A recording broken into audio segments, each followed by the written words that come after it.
Hey, I should be unmuted now. My mod just told me that I was muted. So hello everyone. I'm here. First live stream, so bear with me on the technical stuff. It's been a long time. I used to make a lot of YouTube videos on this channel back in the day. So bear with me as I get used to being on camera again.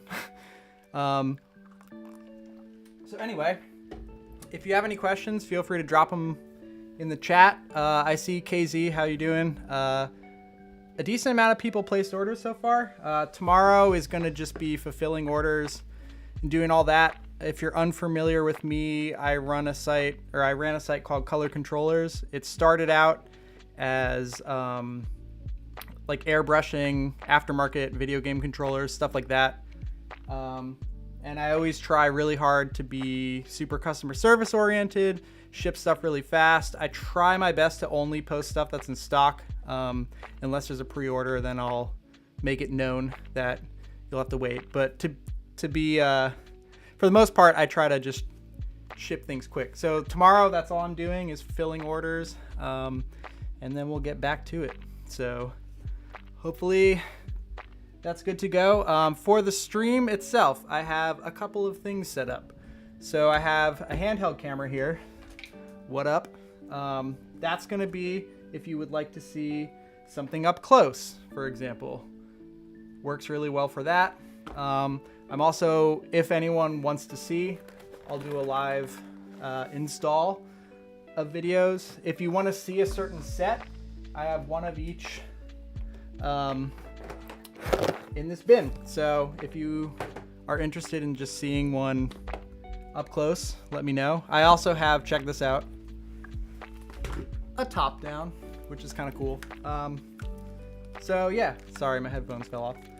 So we should be pretty good to go in terms of setup and things you want to see.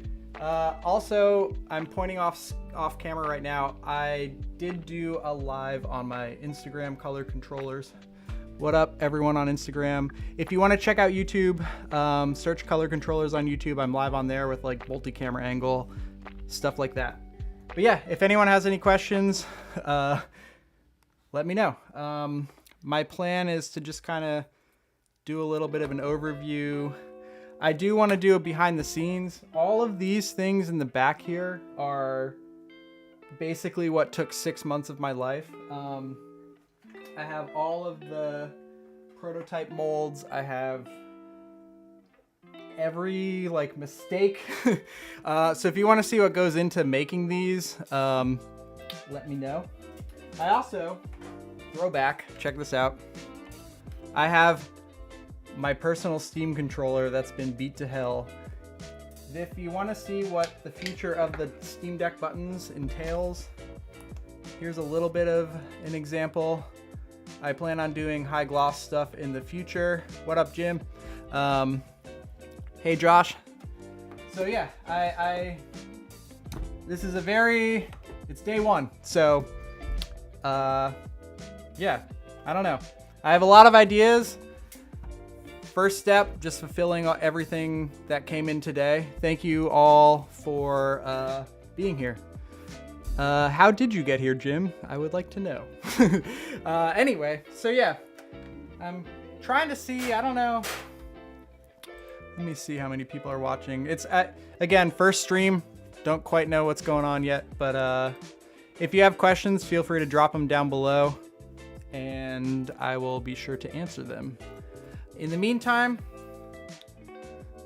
okay. In the meantime, sorry, I said okay to my mod. He's in my ear as well. In the meantime, I guess I'll show you a little bit of the website itself. How's that? And just so you guys know, this is a one-man show. It's just me. So all the photos, everything, making stuff, it's all me. So that's why it took so long to get these things out. But anyway, here is the site. There's some things sold out already. The holographics went real quick. Button sets here. Here we go. So that's all of them. If you want to sort by premium, you can. Premium means basically it is the ones that take a lot longer. So in the resin casting process, hold on, let me do my face up in the corner. Resin casting process can be multi-step. Certain effects that you want to do require certain times in a pressure pot, etc. I'll show you, actually, good time to show you the how it's made section. So basically everything started as a 3D design. This was something that took a very long time to do.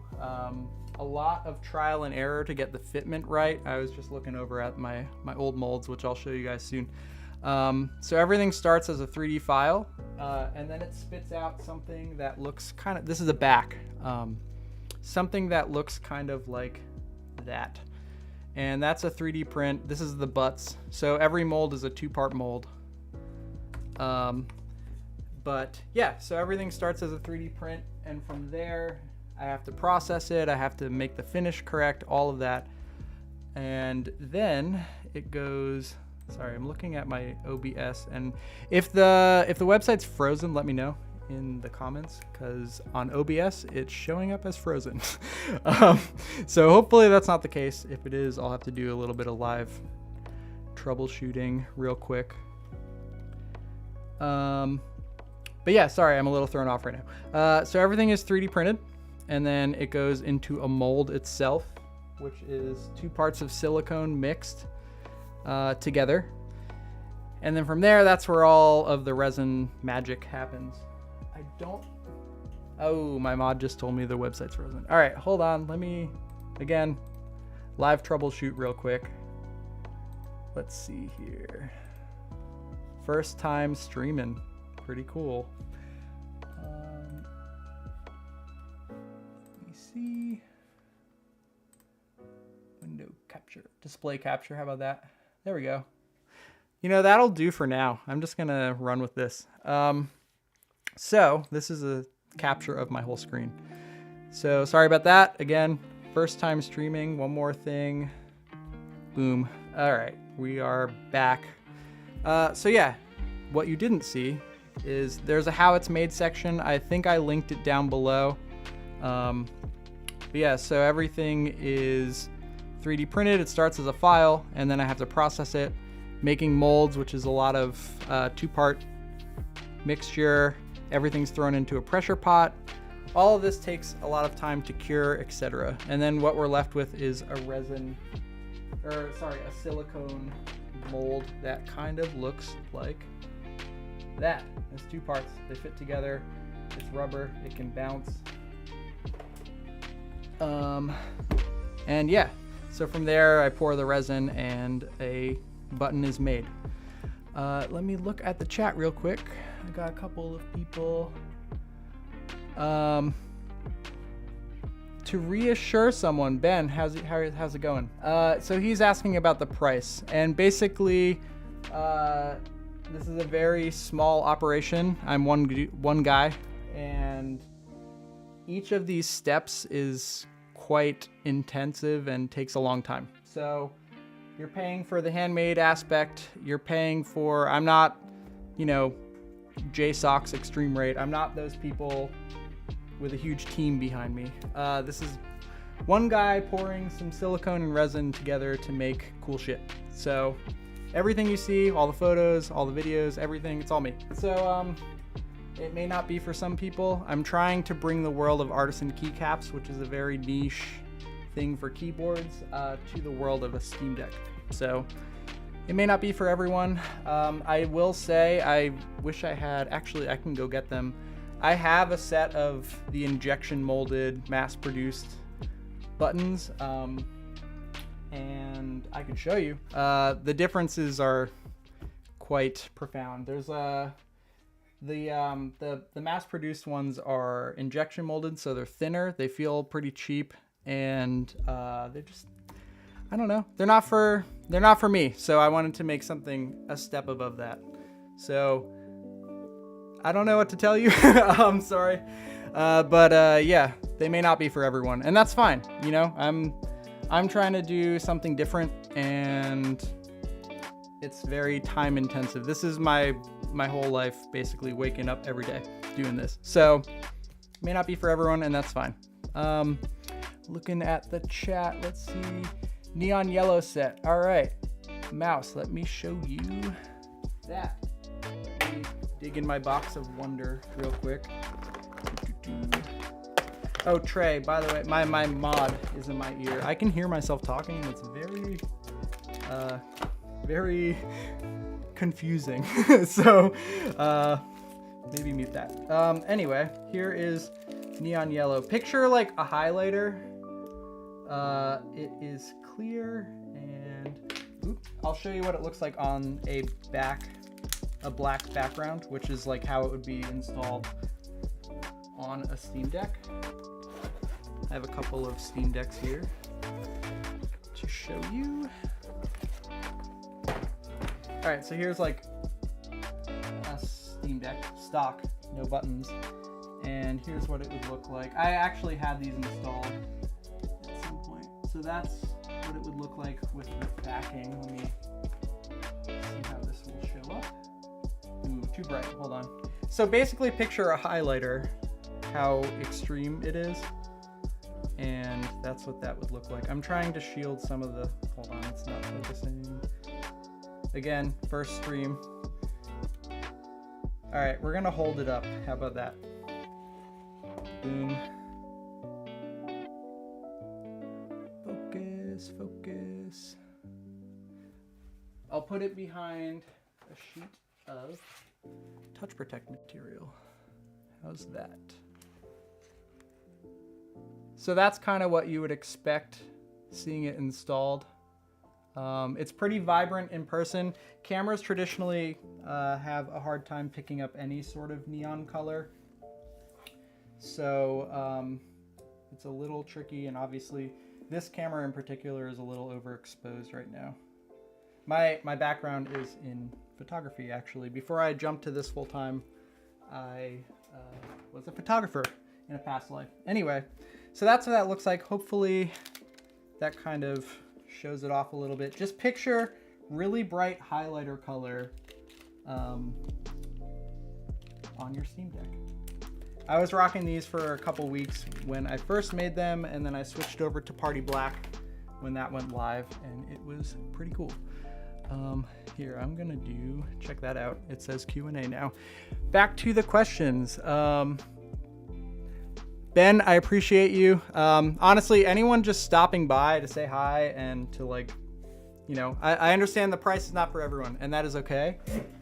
Even if you just appreciate what I've been doing, this was quite a journey to get here. If some of you are the OGs that saw the original post back on Reddit, which I'll get to, with the original molds, they were all cast off of the actual stock Steam Deck buttons, and these molds are all, they're old, but they basically I did it from scratch, so I can control some more things. Let me pop over to the chat again. Will there be a pink and blue set like the ones shown on the ModMate? Yes, that is coming to a future release. Those require a little bit of finesse in the casting process. So how that works is you mix two colors, and then you have to pour them right as they're curing. So every resin you mix part A, part B, and it starts to cure. When it starts to cure, you have a very small amount of time to throw it under a pressure pot to get rid of bubbles, etc. So those particular sets are a little tricky because you have to do it right when it's starting to cure, or the colors will blend too much and they'll look bad. So they're a little time consuming, but I do plan on bringing them to the shop once the initial launch window, I would say, happens.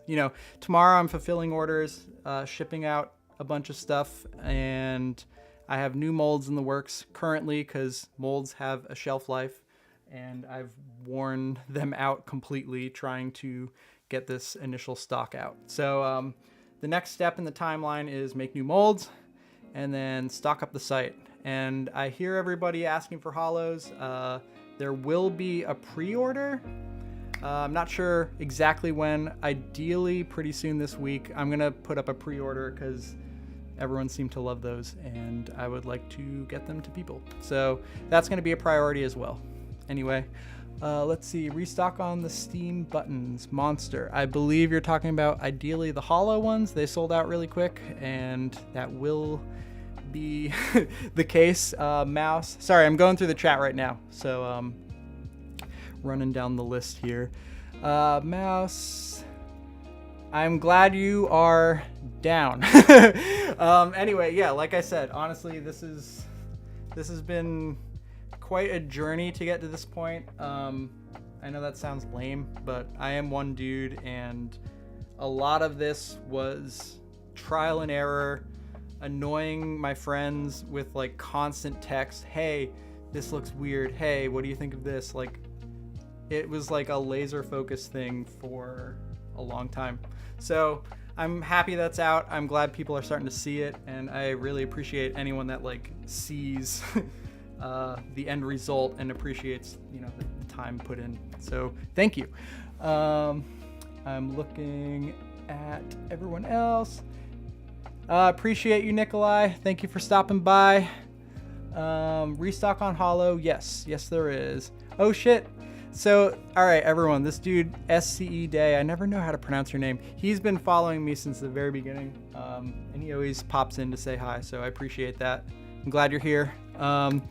International shipping, I agree with you, KZ. Not much I can do on that front.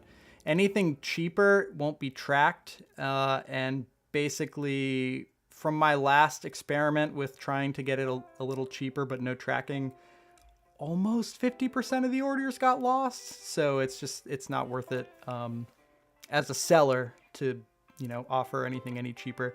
So I'm sorry. At some point it'd be awesome to set up some international kind of distribution. My mod is actually out in the UK, so hopefully he's listening and is down for something like that to make stuff a little easier for my international homies out there.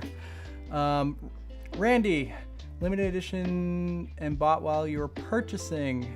Sorry about that. They went really quick. They take a long time to make,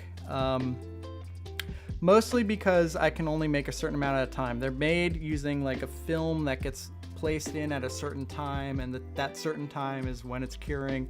It's like a whole ordeal. So they take a long time to make, and they're difficult. So I only had about 25 sets at launch, and they went within the first 10 minutes or so. I plan on trying to do a pre-order situation, and traditionally how I've done pre-orders in the past is I don't want to like overextend myself, overpromise, and then people are waiting months and months. So what I'll probably do, I'm still trying to figure out the kinks, but I'll probably offer, I'll put in stock on a pre-order specific link and send out an email. Everyone will be notified. Hey, there's going to be this many up for pre-order. And then I basically, as I make them, I will fulfill them. So the early people that get in on the pre-order will ship earlier. But basically, what I don't want to happen is act bigger than I am and be like, hey, I sold all these things, and then people are waiting for months. I know that's pretty common in the artisan keycap world. I don't want to do that. So that's my plan of attack. Hollow ones are a little rare right now. But I appreciate you guys liking them, because when I first made those, I mean, some of my friends are here in the chat. Plenty of videos were sent in our group chat being like, yo, look at this. Oh my God. So I'm glad people like them. They're really cool. Anyway, back to the chat. Buttons look amazing. KZ. Yeah, again, sorry. I'm wondering where you're from. But there will be sales in the future, you know. KZ, you know, this is not a fly-by-night operation. I tried to set this up doing it the right way.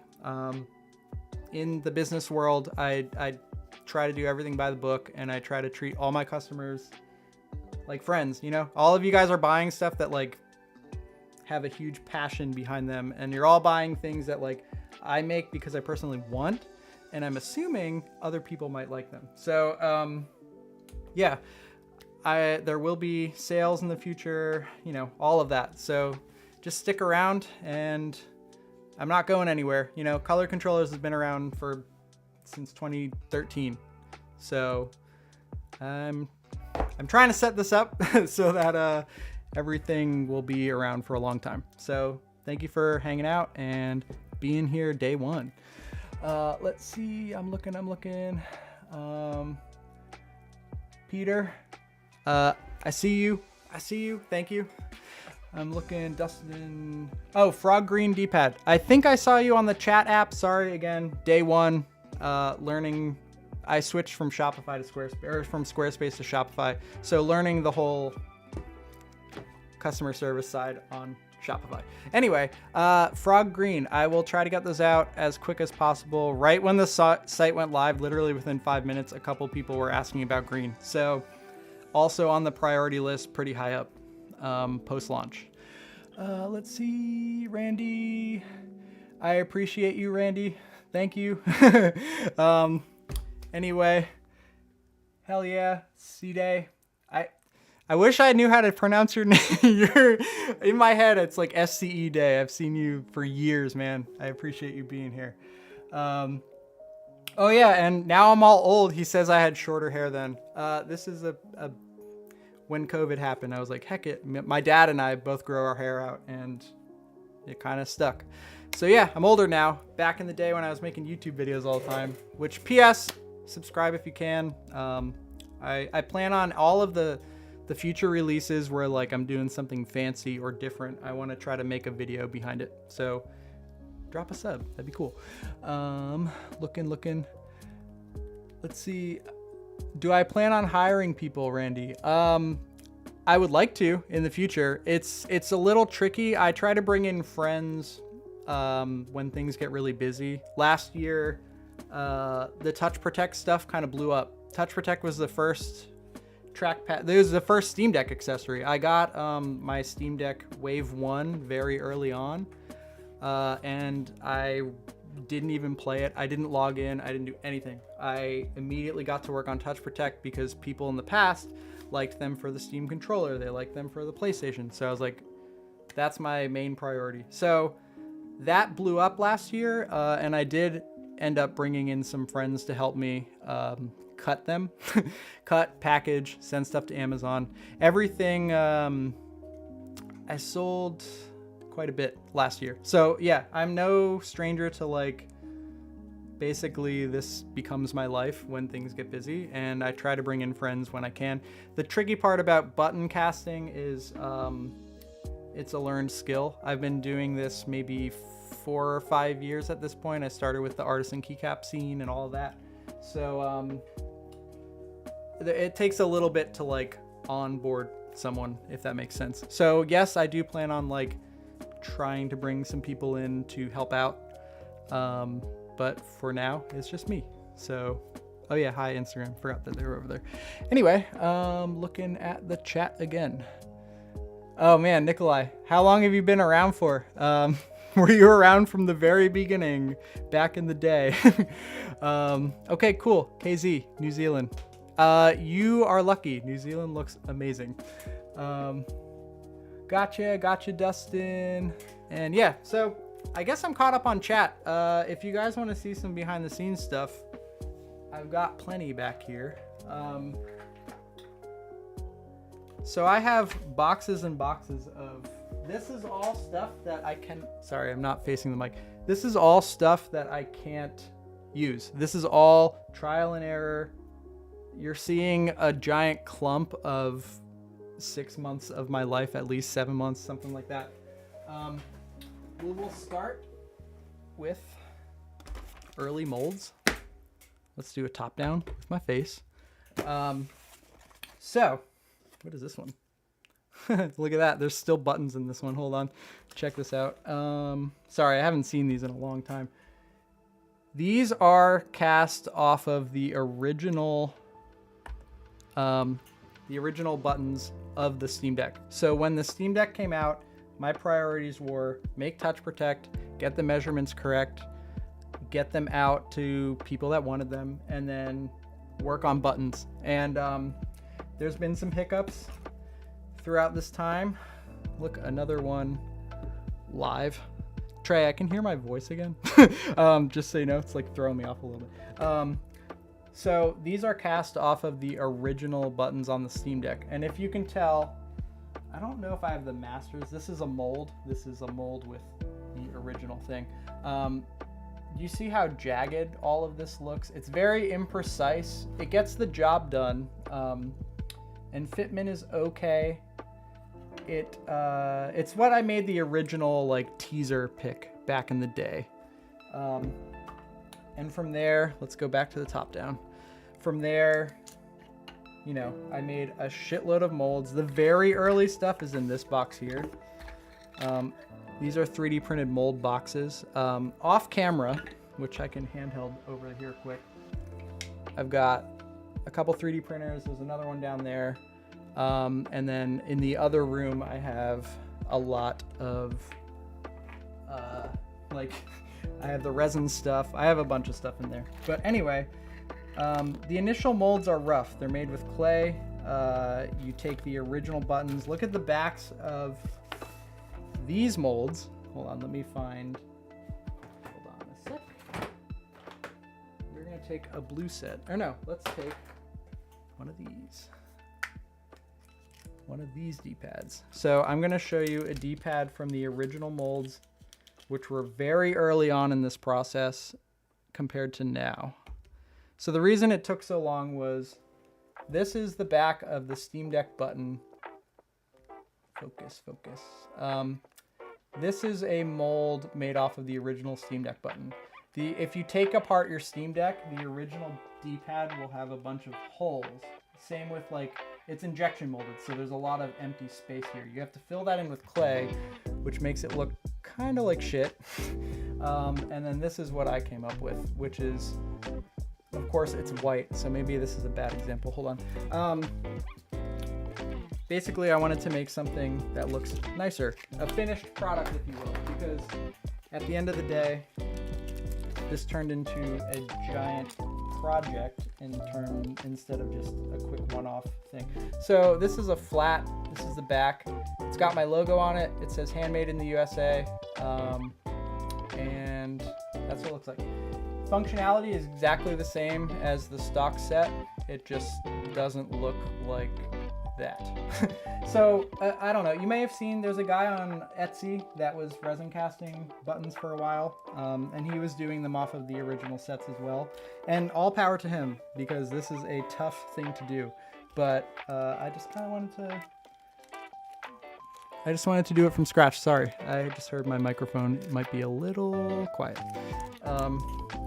Anyway, so that's D-pads. Some of these molds were just, I don't know. They were they were pretty rough. But they got the point across. If you saw the original post back in the day, that's what they were made off of. And look, I gave up on this idea because I demanded better quality, etc. So I didn't even demold most of the buttons once I realized, hold on, this idea is growing in my head. This was a project. This was a mess up. My plan to make all of this stuff has to be sorry, I'm going off the top of my head here, trying to remember back in the day. This was a very complex scenario where I was hoping at the end of the day to come up with a way to make 2 sets at a time. That's it. That's what this is for.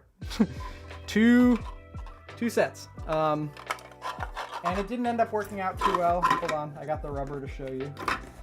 What that leaves you with, and again, if this is boring, let me know in the chat. I kind of haven't been looking at the chat. I will in a sec. So what that leaves you with is something like that. And these are all, I think this side was the stock buttons, this side was the resin cast, and then here's a void area. So designing molds is very weird, and it's a weird way of thinking, but once you're used to it, it's all right. And this is meant to capture all of the excess resin. So again, people ask why it took so long. You know, I've had a couple people message me like, yo man, you teased these so long ago. And the reason is I wanted to do it right. I could have released them with shitty molds like this, and they're not, you know, they're shitty in terms of they're not a finished product. So anyway, that's that. These are what the initial molds looked like based off of the buttons. And then I had, you know, I had to 3D print a jig. Hold on. I haven't been in this box in a long time. I did not prepare this box for anything really. So this is like a 3D printed jig to hold buttons. The end goal with me and molds is get part A and part B to fit together seamlessly, so there's no, so it looks like a finished product is my end goal. So a lot of this stuff was trial and error, trying to get a usable product based off of the original buttons.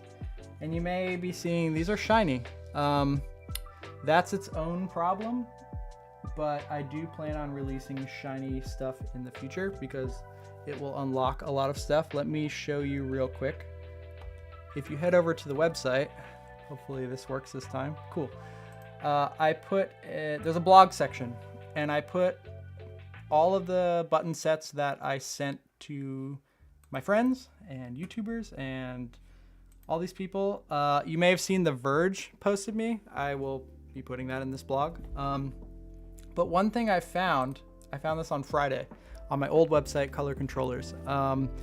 These are buttons I made for the original Steam controller. So if you've been around the Steam scene for a while, you may have noticed these. They were relatively popular. But anyway, this is an example of what kind of things I'd like to bring to the Steam Deck in the future. Again, glossy stuff is much harder. You have to polish things. It adds time. So I wanted to focus on texture matching the Steam Deck for the first, for the first sets. They do add grip. It's really cool. I've been like, again, I make things that I like to use. So everything has a lot of heart behind it. It's all things, I am a Steam Deck user. When I have time. Right now, this is my life. But in theory, when I have time, I love playing games. I'm in the Steam scene, and I use my personal Steam Deck as much as I can. So part of this design process is, hey, this feels a little weird. Let me modify it. Let me improve it. Let's hop back while I'm thinking about that. Again, this is all over the place. I am new to streaming. I have a little bit of a loose plan, but just wanted to show everyone things. So, one of those things and that I wanted to bring to, hold on, let's switch to handheld and face. Look at my face. Okay. These are the stock buttons of the Steam Deck. And if you have played with stock buttons, you may notice that these buttons, the Steam button and the options or triple dot button, whatever you want to call it, they are not fun. I play because of I do this literally all day, and then I go to bed. And when I go to bed, that's my time to play with my Steam Deck, etc. So oftentimes I'm playing it at night in the dark. And I honestly hate these stock buttons. I really hate the way they feel. They've gotten better. This is a post-launch Steam Deck. This one is relatively new. This is a launch edition. So they've actually made these a little more tactile, a little clickier, but they are still mushy as hell. So one of the things in the design process that I wanted to do was, this is like barely showing it. Raising, all of these buttons are raised now, basically. You can feel these in the dark. You can feel these without looking away. All of you people playing Starfield right now, you can hit the menu button without looking. Yeah, so that's just one example of this process of refinement and actually using the stuff that I make. I'm gonna hop over to chat really quick in case I'm missing something. And sorry if my mic is weird. Nikolai, yes, there is quite a bit of of stuff. Sorry, I'm looking over at all of this chat stuff right now. Oh shit, Nikolai, so you found me from Wolf Den. You know how that came about? I don't know if you saw, I posted a little vlog on that, how that happened. I was going to Too Many Games. It is a convention in Pennsylvania. We're from like Philadelphia area. And I saw he was gonna be there. I've been watching his stuff forever. And I was like, I have a week to make Wolf Den buttons and hope that he likes them. You know, again, I think I'm doing something cool. I wanted to put myself out there. So first in line at his meet and greet, I made a nice little special, like, the same vinyl plotter that I used to cut Touch Protect, I made his logo, and it was like Wolf Den X color controllers, all that stuff. And I mean, my attitude towards all of this is be transparent and just, this is what I'm doing. If you like it, that's awesome. And so I was first at his meet and greet. I was like, look, I've been following you for a long time. You know, when you watch a YouTuber for years, you kind of feel like you know them in a way, not in like a weird way, but I was just like, hey, you've given me all these years of like entertainment. Here's something that I'm doing. I made these specifically for you. Speaking of, they have his logo on them. That is its own process, own 3D print, finishing, sanding, all that. So to put a logo on a single button, it's a time-intensive process. Each print takes 15 hours. I do them overnight usually, or throughout the day, depending on the cycle of 15-hour prints. But yeah, so I was first in line as meet and greet, and I'm very happy that he shared them. I'm pretty stoked, actually. I will hop back over to this website. I have a blog post about it if you want to see the fancy images of them somewhere. Actually, they're the first blog post. Yeah, so here's his, I use his logos. I did glow in the dark. He has a glow in the dark t-shirt that I wear. It's super soft. And I was like, if he likes glow in the dark stuff as much as I do, I'm doing it. So I gave him a couple of options. This was kind of the inspiration for Party Black. Kind of what it turned into in a way. But yeah, I had a week to try to, maybe less than a week, to try to get these out to him like in person. So I'm pretty stoked that he followed through. At that thing as well, I don't know if you're familiar with Spawnwave, they're friends. They were both at the same meet and greet. I knew he'd be there. Another guy I've been watching on YouTube for a long time. So again, wanted to like give back. He hasn't posted them. That's fine. You know, like I consider that a bonus. You know, I do this because I love it, but if they like it, sure. If not, whatever. I gave someone a gift because I appreciated what they did. So here's his sets. His is actually probably closer to what Party Black ended up becoming. They're a little muted. So how I did his set was filled the front of the mold. So every time you do a mold, here's an example. Here's an example. This is the bottom. This is a trash mold, but it sits on the ground like this. So you're pouring this way. So you have to kind of think backwards in a way. So I did like the front of it was clear, and it's a matte finish, so it kind of does a frosted effect, as you can see here. And then I put all the party stuff, Party Black stuff in the back. And what that does with a frosted effect, and it's further behind, it creates a little bit of depth, and as you move it, it's kind of cool. So yeah, I don't know, make stuff for people you appreciate, and if something comes of it, cool. If not, I learned something. I learned that looks cool. I'm gonna incorporate that into the launch and make Party Black. So anyway, let me look at the comments a little bit. What games am I excited about? Oh man, everyone I know has been playing Starfield. Everyone's been talking about it. My girlfriend has been playing it, and I'm trying my best to avoid spoilers. So I'm kind of sucked into that a little bit. I just started playing Apex for the first time. which I know I'm late to the game. I was a Call of Duty guy for a while. I'm actually enjoying it, so hopefully I get a little better, continue to learn that.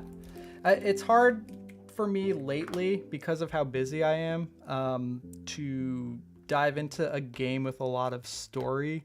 So most of my day, like I wake up, check emails, check Twitter. I'm always having a bunch of side conversations with people about this. I'm like running a public facing company. So I'm always talking to people. And like, again, I told you, I try to treat my customers like friends because we're all like into the same shit, So I'm always having these side conversations and things. So by the end of the day, when I'm ready to relax and play a game, it often ends up being something like Apex, where I don't have to concentrate too much on story, learning characters, learning a new world. Like, I would love to, I thought I was gonna dive into Starfield on Wednesday, I guess tomorrow. I don't think that's gonna happen for now. So I don't know. For now, I guess I'll chip away at Apex and try to get better. I tend to do that with my friend George, kind of late in the night when I have time to, step away from all this stuff and kind of let my brain zone out and just click some heads, I guess. Anyway, let's see. Tony, orange, I am down. I have, early on in this process, I was testing colors and stuff. So I have orange. I actually have there's my face. I have some keycaps that were doing some orange stuff. So highlighter orange, maybe a creamsicle. I don't know. Let me know what you think. This is a good time, actually. A lot of people may not have seen this.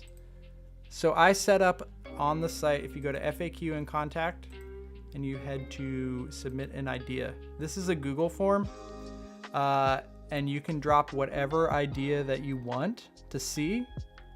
And I'm not going to check it all the time. Again, like, very busy. But I will be looking at this relatively often for inspiration. I've had a lot of people request like Nintendo layout, stuff like that, and all of that double shot. So to do like let's use the Xbox controller as an example. To do that requires like a clear front area, and then inside that clear area is an encapsulated like letter or something like that. So I do plan on doing that kind of stuff in the future. It's definitely on the list. People have requested Nintendo layout. I know a lot of you use a Steam Deck specifically for emulation, and Nintendo is up there. I know there was a bit of a issue with that relatively recently, a couple months ago maybe. But yeah, so that's all. Like, I do plan on doing that at some point. I'm not sure when. I just found something pretty funny I want to show you guys. So I know I'm jumping around a bit again. This is relatively unplanned. Every step of the process, switch to the webcam. Every step of the process was its own hurdle. And one of the hurdles was, what do I put on the Steam button? Because if you're familiar with me at all, Touch Protect is knocked off a lot. I'll just say that. And last year, I spent a lot of money to have a lawyer and get a trademark. It was like a big deal to me personally, because I've never done that before. So I don't want to step on toes at Valve. I don't want to just throw the word Steam on there and call it a day, So one of the things I kept texting my friends, what do I put on the Steam button? I don't know what to do. I don't want it to look too generic. And in the meantime, this might be a little funny or dumb. My placeholder text was the word focus. It was the word fuck. Here, let me zoom in. Can you see it? Can you see it? Yep. Instead of the Steam button, my original Steam button prototype was the word fuck. And look how tall it is. That was when I was trying to nail down the feel of things. When I design products, I don't know if this is old school. I take a lot of inspiration from like old school Steve Jobs, where he's like, I'm not, and again, not comparing myself to Steve Jobs. That's fucking dumb. But I try to think of like the end user, because for the most part, I'm also the end user. So things like how it feels is very important to me, and that's not really something you can like define. Really, you have to like do this, print the word fuck on a button, and mess with the height of it to try to feel what it feels like. This particular button is too tall. Not the button itself, but the text. So there's a little tidbit behind the scenes. I actually made a behind the scenes scene on OBS, but I'm not gonna switch to that just for that. Maybe I will, actually, hold on. I don't know where it is. I have a Stream Deck, which mostly controls my lighting. There we go, behind the scenes. This button used to say the F word on it. Whoa. Anyway, yeah, so there's a little fun fact for you. Back when I was pestering my friends that may or may not still be in this chat, I was spending maybe 2 weeks on that. Another little fun side story with that is I actually spent, maybe embarrassing, probably not, I don't really care. I spent roughly an hour down here. This is my studio. I spent about an hour recording on my phone. This is so dumb. Recording like a video to send to Gabe Newell. His email address is public. And this was, again, laser focused, trying to like visualize this idea coming to life. What do I put on the Steam button? Pestering my friends, they're sick of hearing it. And I have the F word as a placeholder. So I spent an hour recording over and over a video on my phone that I never ended up emailing him, saying like, hey man, I have been a Valve fan since the early days. I didn't even have cable internet back in the day. I used to bring my whole PC tower. When Half-Life 2 came out, I got the disc, I like installed it, and then it had a day one update, and I took my entire PC with CRT monitor to my friend's house who had fast internet. Like, I was like rambling, but basically the end goal was like, can I use the word Steam on here? And I never ended up sending it. I figure the word menu is good enough. It hasn't bothered me. Hopefully it doesn't look too weird. Another thing during that process, while I'm thinking about it, was font choice. If you have the extreme rate buttons, they kind of look bad. The font they picked is not good. So, personal opinion, obviously. I don't want to like knock my competitor, but it is what it is. Their font is not good. So, yeah. There's another little behind the scenes fun fact. Let me look at the chat really quick. Custom shit. Quality of life. Hell yeah, Nikolai. Games I'm excited for. Crimson Red. Okay, yeah. Crimson Red. There was 6 of them available at the time. Red in particular. Let me get this out of the way. Red in particular is a very... Sorry, I know the mic. Hold on. Red is a very difficult color, both in the paint world and it translates to resin casting. So how these are made is a mix of pigments and like pigment powders. It's all hand mixed. Everything is hand done. So red in particular is tough because it doesn't saturate well and it's very easy to look like a red wine color. So like not the red you would picture from... Here's a Touch Protect sheet. It's like not what you would picture red, you know, a vibrant red being. So Crimson Red was written, it wasn't last minute, but it was very much like a trial and tribulation to get that. So there's only 6 available. I checked the website, but I haven't been eyeing the stock levels. You know, everything that's in stock is actually in stock over there, all organized and everything. It's not going to focus. There you go. Yeah, so everything is like good to go. But yeah, there was only 6. available for launch. I will restock them. I know people love red, and I will get better at red. It's just a little tricky. You have to mix like some pigment, red, a little bit of orange too, to make it come out right. It's like it's a weird thing, because when you mix part A and part B, it's like it's science, you know? It's like you have to kind of fight a chemical reaction. So sometimes, and there's heat involved, there's pressure involved. So sometimes when you're mixing colors, they look awesome in the cup. Like, hold on, switching scenes again real quick. You know, they look, here's like a mix in the cup. And like, obviously that's not fully mixed up, but I have had mixes that look like phenomenal. I'm like, I need to put this on my Steam Deck right now, and it's not even like built yet, kind of thing. And then once it cures, it's like really dark or really dull. So red is a little tricky. I don't want to release junk, you know? So I kind of held off. I got 6 sets that I was happy with, but again, I don't want to give someone, hey, this is red. And there's going to be a little difference in how it looks on the website versus in front of you. But I didn't want to be like, hey, here's a red thing, and then you get it and it's like pinkish or like red wine. You know, you're expecting like super bright, vivid red, and it's like some BS. So there's 6. Sorry. I guess they did sell out. And yeah, going down the chat real quick. Randy, open up the option for customs. I don't foresee that happening anytime soon, and the reason behind that is just time, to be honest. In my like timeline, there's a couple pretty exciting things.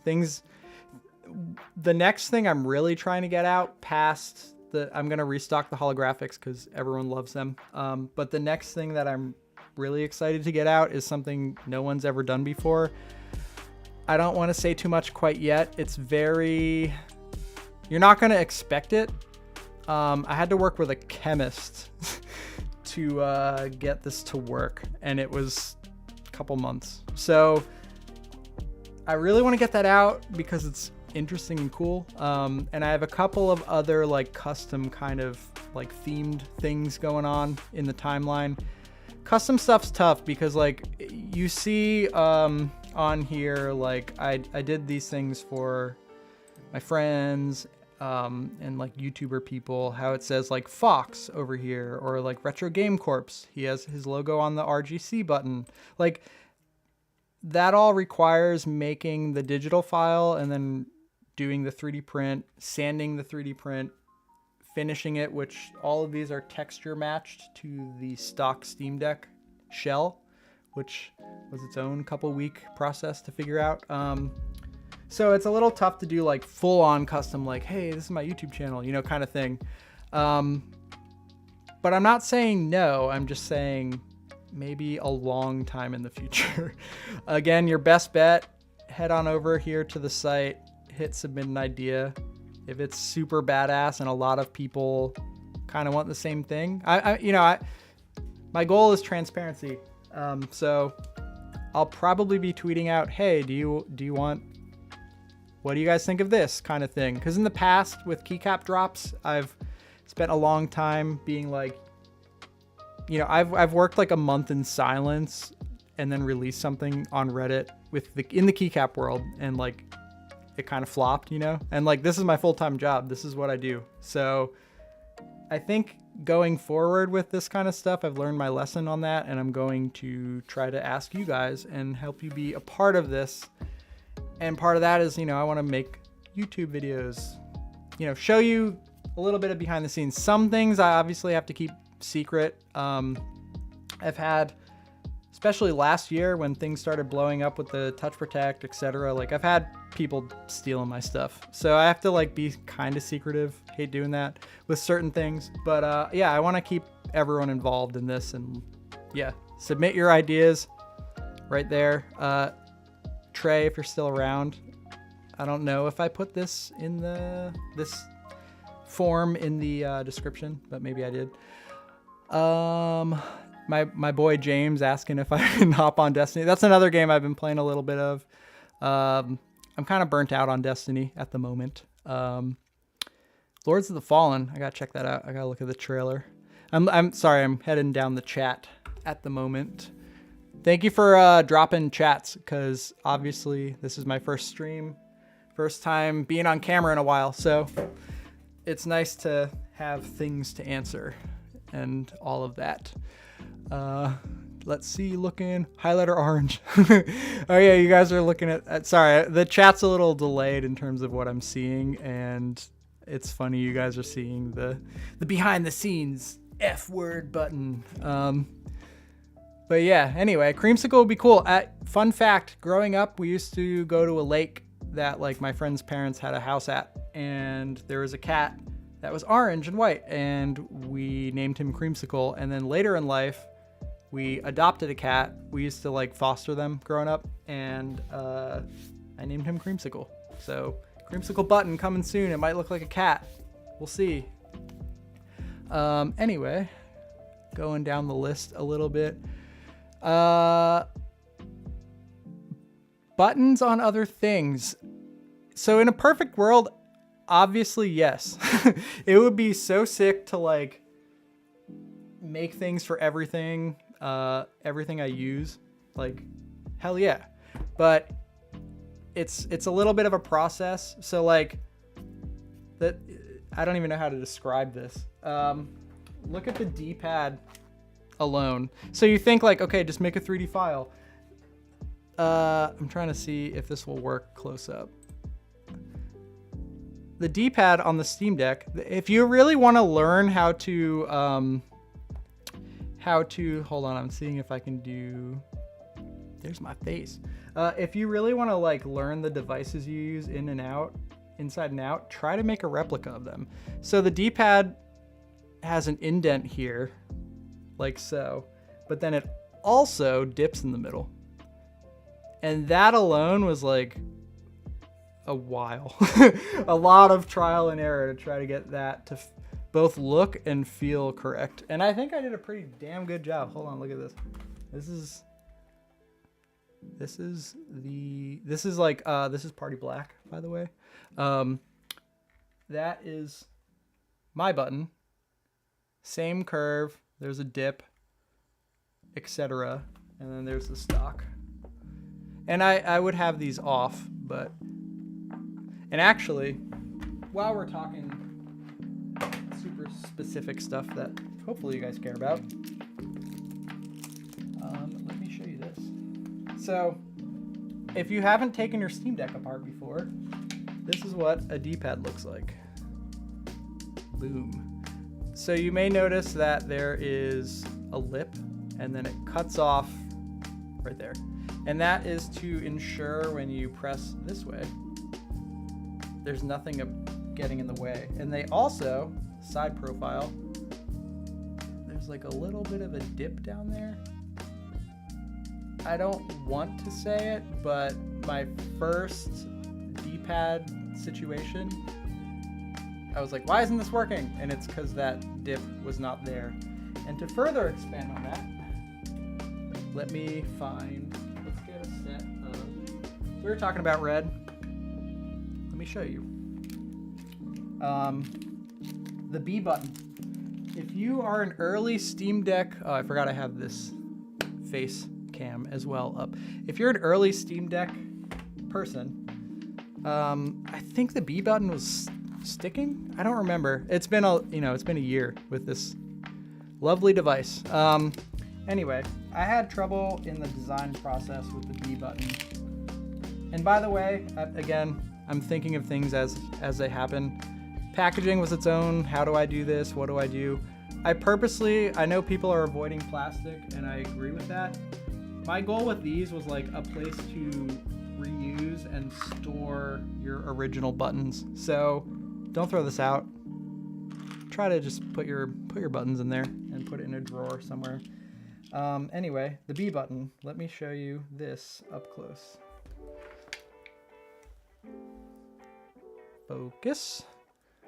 Will it show it? There's a ramp right there. You see it? I don't know if you can see it. And pardon my hands, I feel like they're pretty dry. Again, I'm working with chemicals most of the day making these things. And I have gloves on, but they dry out your hands. So there's this ramp right here, and the early prototypes of the B button didn't have that. And you know what happened? I installed them and they looked cool. And I was like, why doesn't this feel right? And then again, back to I use the things I make. I tried to live with it and I was like, this doesn't cut it. I don't like it. So another thing. Actually, while I have these out, there are, hold on, handheld, boom. There are a couple of like, I like to call them Easter eggs in these button sets. This is not one, but I wanted to throw the CC logo on here. And C-Day, man, tell me how to, send me like a voice recording on Twitter of how to say that. This is my CC logo, stands for color controllers. Haven't painted controllers in a long time. It's outdated, basically. So actually he had asked, will you rebrand your YouTube channel? I do plan on slowly kind of phasing out the CC name. It's outdated. It's kind of weird. I don't know. Like, it ranked well on Google in 2012, which is kind of why I picked it. Custom controllers was taken. I'm not the best graphic designer. It was an easy logo to make. Anyway, back to these. So there's a couple of Easter eggs hidden in here. Two are very obvious, which I will show you now. This is a crowbar. Talk about other problems. Adding this crowbar took 2 weeks because the way that they're printed, it kept failing. So that was its own scenario. So obviously this is a throwback to, wait, focus. Yeah, crowbar. So that's a throwback to Half-Life, obviously. I used to be, I mean, I'm still, everyone's big into Half-Life. I had the book, I had everyone, we would go to a LAN center and everyone would play Counter-Strike and I would play Half-Life 2 Deathmatch and be like, come on guys, you want to play Half-Life? So I'm super big into Half-Life. And then Portal, there's a cake on this button.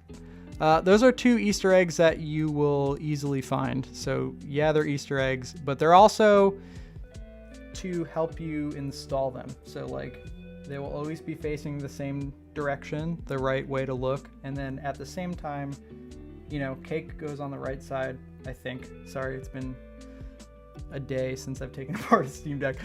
Cake goes on the right side, crowbar on the left. So those are two. I don't really want to tell you guys what the third one is. I'll give you one hint, and it's on the D-pad. I sent these out to my friends in the media world that have YouTube channels, stuff like that. And I was like, hey, did you find all 3 Easter eggs? None of them found it.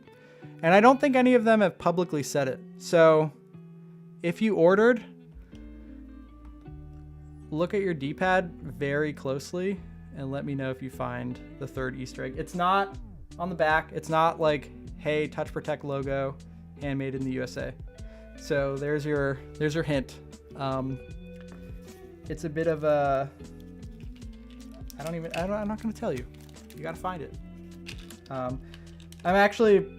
wonder how long it will take someone to find that. So that's kind of cool. A little bit of a tangent, maybe. I'm looking up. I can show holographics. If you're still here, hopefully you're still here. Sorry, I'm not the best at looking at the chat again. This is my first live stream. I think I did an okay job. Holographic. Let me pull it up.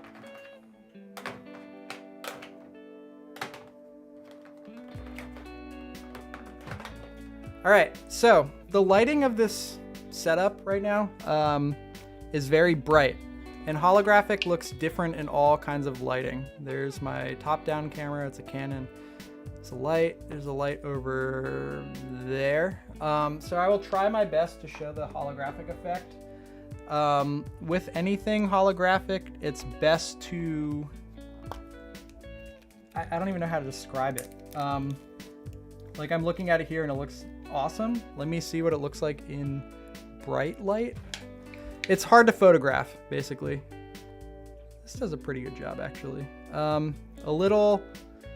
So on this screen, it looks pretty clear. In person, when you're looking head on, you typically see a little bit of an orange effect. I wonder if I can like get out of the light a little bit. No, not really. Hold on. I'm trying my best here to show. This is very difficult. Basically, in bright lighting, and the other thing to note is like, there's no black behind this. Black makes the effect pop more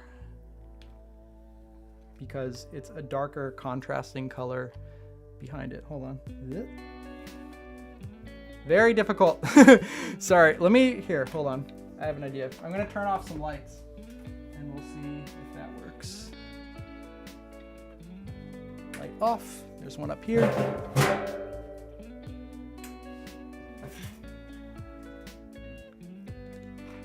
In your daily life, you will notice the halo effect far better than I am able to quickly show on a live stream. Dark.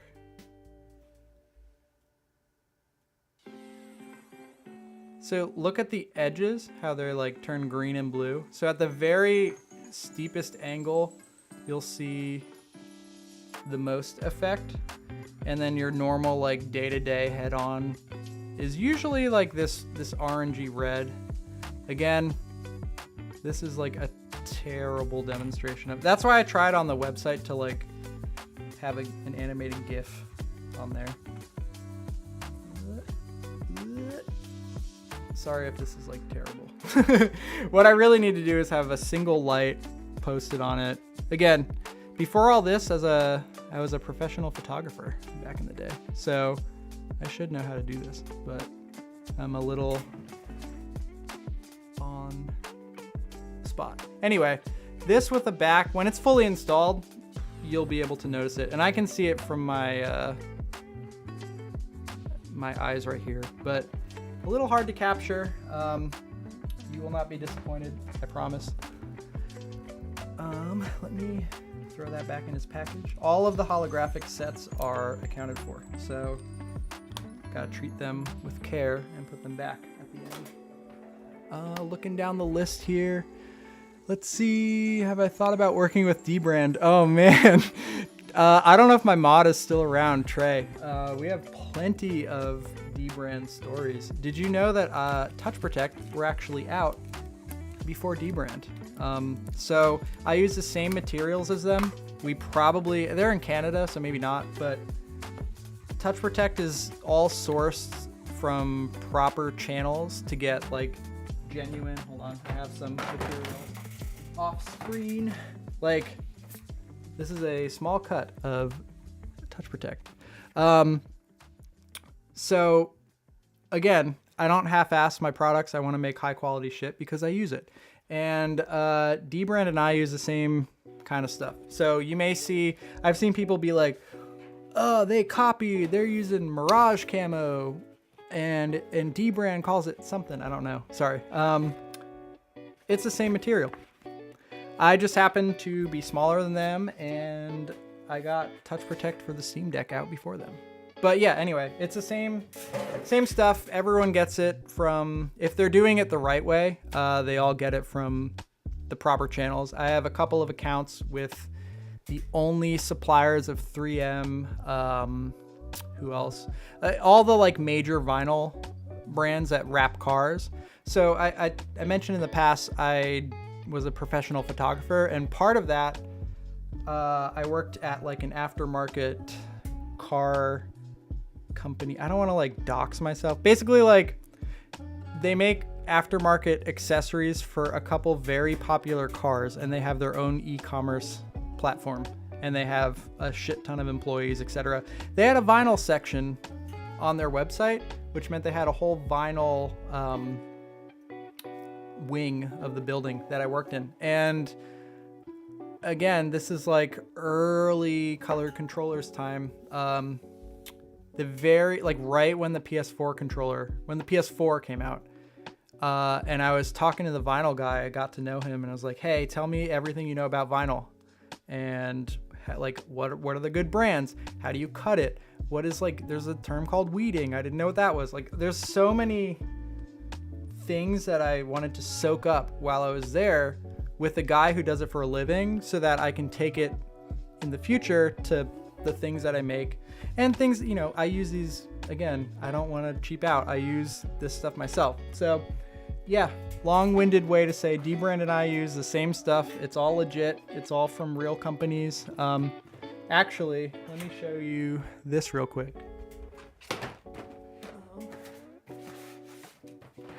Where is it? Hold on, I'm looking for it.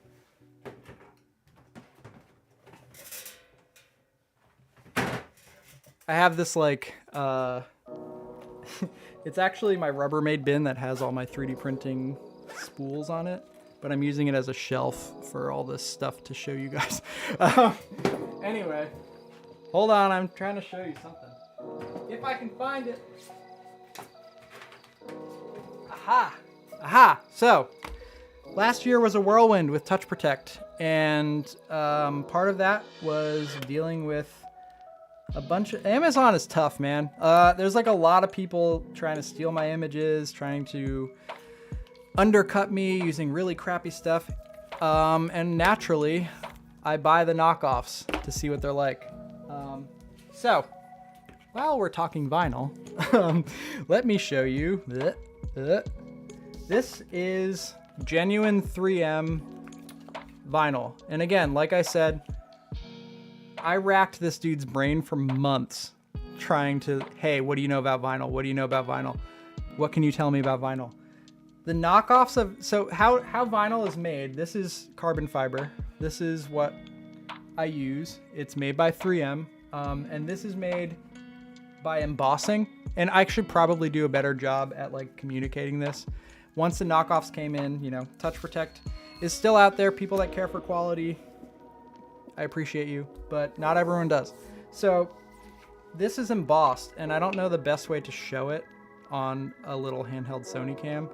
Basically what this is done is the texture is raised up on top of the vinyl, and here's a super cheap knockoff that is stamped. So what I use, you can actually see it in the reflection here. This is a stamped pattern that gives you the look of carbon fiber.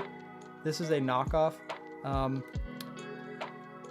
and a photo camera with like my flash, my actual lights show this. And I had a picture up somewhere, but basically, don't buy shitty trackpad things.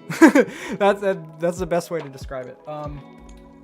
Everything I do, again, a lot of thought behind it. I might not be the best at communicating that sometimes, but I strive to give you guys stuff that is not bad. And thank you for bringing up that, because that is it's important to me. Anyway, back to the chat. Sorry if that was long-winded and you're bored of hearing about vinyl. Looking through the chat. I must ingest the D-pad. Honestly, some of these I would send my friends like, hey, what do you think about this color? And my friend James was like, hey, this looks like candy. Can I eat it? And it got me thinking I should maybe make some stickers that say don't eat these. Hollow is, yeah, Ben, opal. It is definitely opal. If you look at my watch, boom, hold on, where is it? Same effect, kind of. I wanted to wear this for this. It's a swatch. Yeah, I am a sucker for that. Back in the controller days, I painted my car to be like holographic kind of thing. So yeah, definitely it's like an opal effect, and it is, I can see why it sold out, because it is freaking cool. Going down, let me see. Seeing that hollow button made you, Dustin, man, I will make sure that you get one somehow in some way. So don't worry about it. They're not going, like, they're hard to make and they will take time. And honestly, I can't crank out a ton at once. But they will continue to be available as time goes on. It seems like people want them. So obviously, as a guy doing this, you know, for a living, obviously I will get those out to people. So sign up for the emails. I think you probably have by now. And that will happen. I promise. Let me see. Looking down the list. I'm glad you guys are sticking around and are leading this. An auction in chat. There we go. Yeah, I don't know. Randy, so like he's talking about the connections I have with various places.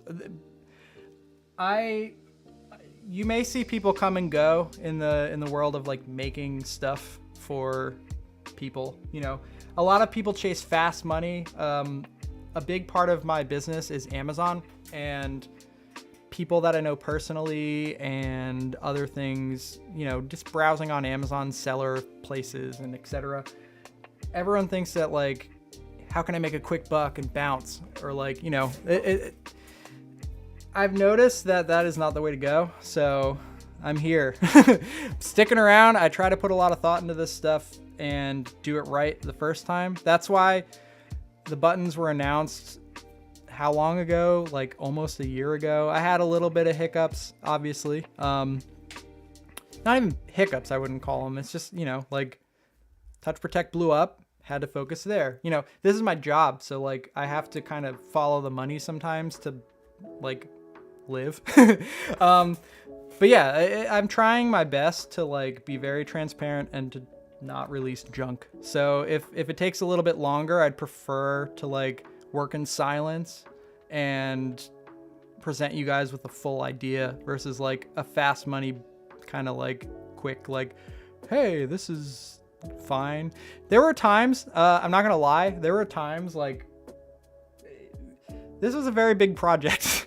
And there were times where people I know were like, yo, when is this coming out? You know? And with that, with like putting this much thought into things, I just realized I never turned these back on. With putting this much thought into all of this, it's very easy to eventually like doubt yourself and all that. So like, I don't know, I'm rambling, but it is, just know that a lot of stuff, a lot of time, a lot of thought went into this, and I don't want to like chase fast money. So if things are out of stock sometimes, or if things seem like they're taking longer, if you ordered something, I will be very like, I'm always trying to say, hey, like this is a pre-order, it's going to take a little bit, you know, I don't want to leave anyone out. So a lot of this is like, again, rambling. I'm catching myself rambling here. A lot of it's just, you know, I'm trying to do things the right way. So yeah, Retro Veteran Gamer, what's up? I'm looking at the chat now. You got an order in. Oh, cool. Hey, Dustin, I didn't realize you got an order in. That's awesome. Hex, hell yeah. I appreciate your Touch Protect endorsement. Those should be headed out to you tomorrow. Basically, last night I was up super late trying to get this, the website. Actually, no, I was trying to set up this whole stream thing, do this. Oh, camera battery died on that one. I gotta swap it. That's the only camera I don't have a charger for. But I have extra batteries right here. But yeah, so I was up like super late. So tomorrow I'm going to ideally get a little more sleep, and then I will basically wake up, have some really good coffee, and then go to town on fulfilling orders. So check your email. Josh, SNES or Famicom? It's if enough people suggest it, I'm down. I am gonna pop this up again real quick. This is on the website live right now. FAQ, submit an idea. I'm one dude, so I kind of have to like, if I do every request someone makes, I will have like one thing in stock for every random, you know what I mean? So like, if there's enough interest, for sure, you know what I mean? So everyone watching this, throw your idea here and things will happen. Let me quickly change this battery. It'll take like 2 seconds. Handheld, maybe, I don't know. Face, I don't know what I should switch to first stream. Popping it up, boom. This is a This is an SLR camera that I use to shoot photos and videos. This one's hot, so that's the trash one. What do you guys want to see? Do you want to see me install them live? If so, let me check. We're back. I had, this is like a loose idea that I threw together as quick as I could on a launch day. So, hey, thank you, man. I appreciate you. Talk to you soon. So yeah, if you guys want to see that, I'm trying to go through my Stream Deck profiles here. If you want to see an install, drop what you want to see me throw into a Steam Deck in the comments. If you have questions, keep them coming. And let me turn on this other light that I forgot to turn back on. Oh yeah, so I just noticed my shirt. I made this shirt before that convention I was talking about earlier. You may notice that the URL says Steam Deck buttons. That was the initial idea until I didn't want to step on toes with Valve. So the main URL is Deck Buttons. It is not Steam Deck buttons. This goes to Deck Buttons, but learning as you go. This is something that, yeah, it's another random change that happened kind of last minute. I'm gonna have a little bit of water. Oh yeah, I do have glow-in-the-dark glasses on, and I wear them every day. So, Party Purple. I think this is Party Purple. Yep. All right, if you guys would like to see a live install, because how many of you throw down your chat? I honestly I don't know how many people are here right now. Let me know if you've taken your Steam Deck apart before. But we will gladly honor Ben's request here and throw a little bit of Party Purple in the mix. Again, hard to capture. This is 4 or 5 metallic flakes blended into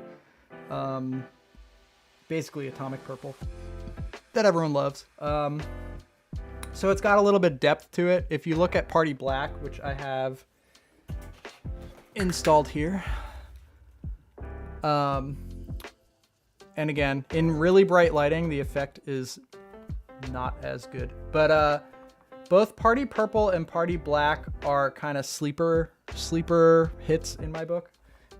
This is what I have on my personal deck. This actually is my personal deck, and it is relatively beat up, but I've taken this thing apart honestly over 100 times at this point. Oh, I'm looking at my Instagram, and the guy asked a question: will there be more colors at some point, i.e. opal, more transparent glitter options? I don't think he's watching anymore. I kind of forgot about the Instagram, but yes. But yeah, anyway, both of the Party series are pretty cool. The multiple layers of metallic flake, it's pretty cool. They blend in with the the base. So the base of these are atomic purple, a little lighter, so you'll see a little bit more flake than on Party Black. But Party Black is pretty cool because it's kind of like a stealth version where as you use your deck in different lighting, I don't know how many of you guys use your deck out and about on the bus, something like that. As you move it, really not good to show on a bright light. Look on the website, there is a animated GIF. I'm gonna bring it up right now. Boom. Where is it? Boom, boom. As you move in different lighting, it's kind of, there we go, it's bigger. It does actually kind of certain bits will pop out at certain times. But anyway, yeah, let's get to installing these. One thing I've learned from this stream so far is I probably ramble a bit, but that's okay. Hopefully you guys are all here to hang for a bit. And I appreciate you all being here. This is a little less nerve-wracking than it was in the beginning. Again, I used to make YouTube videos on this channel. Actually, this is a second channel. The first one I might have deleted.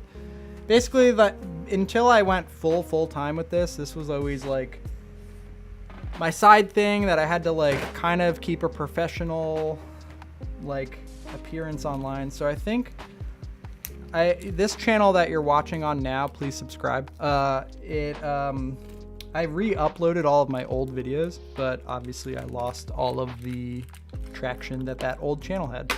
But it was, again, a life balance. Like, what do I do? Do I do this? Do I do that? And whatever. So yeah, so here is a set of Party Purple. I will switch to the handheld cam in a sec. Boom, boom, boom, boom, boom. I would rearrange it how I did on the website, but I don't think you guys care that much. Boom, handheld. There's Party Purple in the brightest. I'm gonna back that light off a little bit, actually. There's an overexposed shot of Party Purple. Let's get to work. All right, so I'll rip apart this Steam Deck. This is the latest edition, 2 editions ago. There's one other edition after this one that came out that has a different heatsink, but they are all button-wise, they are the same. So, not a big deal. Hold on, I'm looking at the chat. Ooh, install the terabyte SSD. My stock deck started as a 32 gig, and I threw, I believe, a 1 terabyte in there. And actually, that one runs Windows most of the time because, you know, I have a couple now. How many of you are familiar with rhythm games? Probably none of you.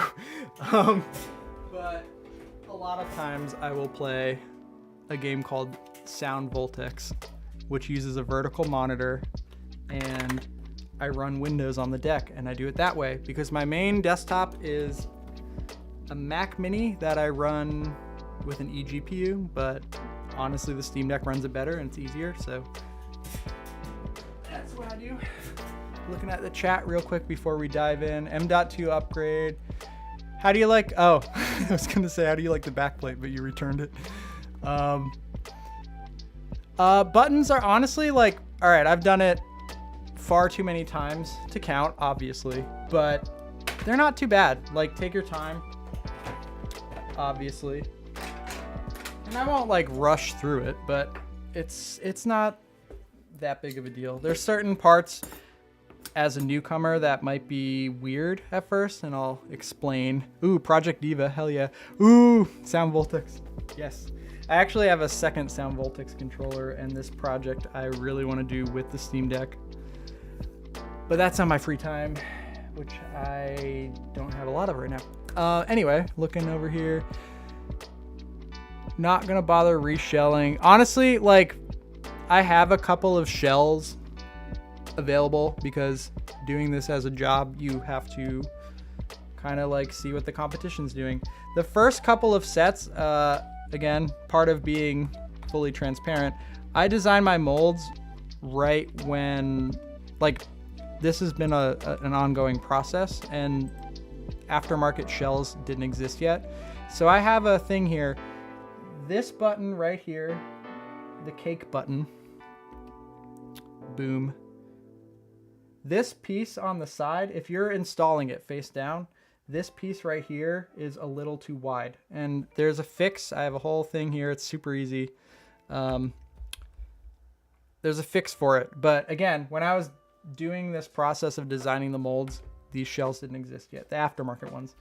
But my new molds that are currently in the works they're like printed up. I just need to like add some texture, sand them, and then pour the silicone to make the molds.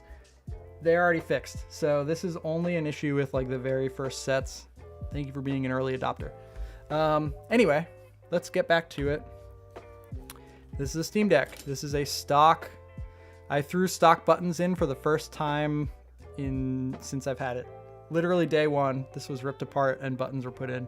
These are Touch Protect Waterfall. They're on everything I use lately.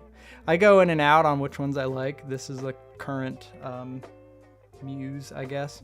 So anyway, you flip it up, and there are screws here. And again, actually, hold on. I made it easy for you guys. Install, where's that? Boom, look at that. There's a QR code on here now. That links to my website where I did a written install guide with pictures at every step. And you're getting the live version, which is kind of cool. There are screws here. These screws right here are longer, and I don't keep them in because of how often I take this apart. The shell is fine, it holds itself together. But these 4 are taller than these 4 on the inside. So just so you know, and there are Phillips, they're a Phillips screw. So put them in a place to hold them. This is what I call the decky. I've been calling this little logo the decky, or I've been calling him Decky. So this is called Decky's ModMate. It is, boom. It is rubberized on the back. It's 3D printed, and it just holds your screws, and it's convenient. So they're on the site now. You don't have to get them, obviously. Just have something to hold your screws. Cup will work, anything.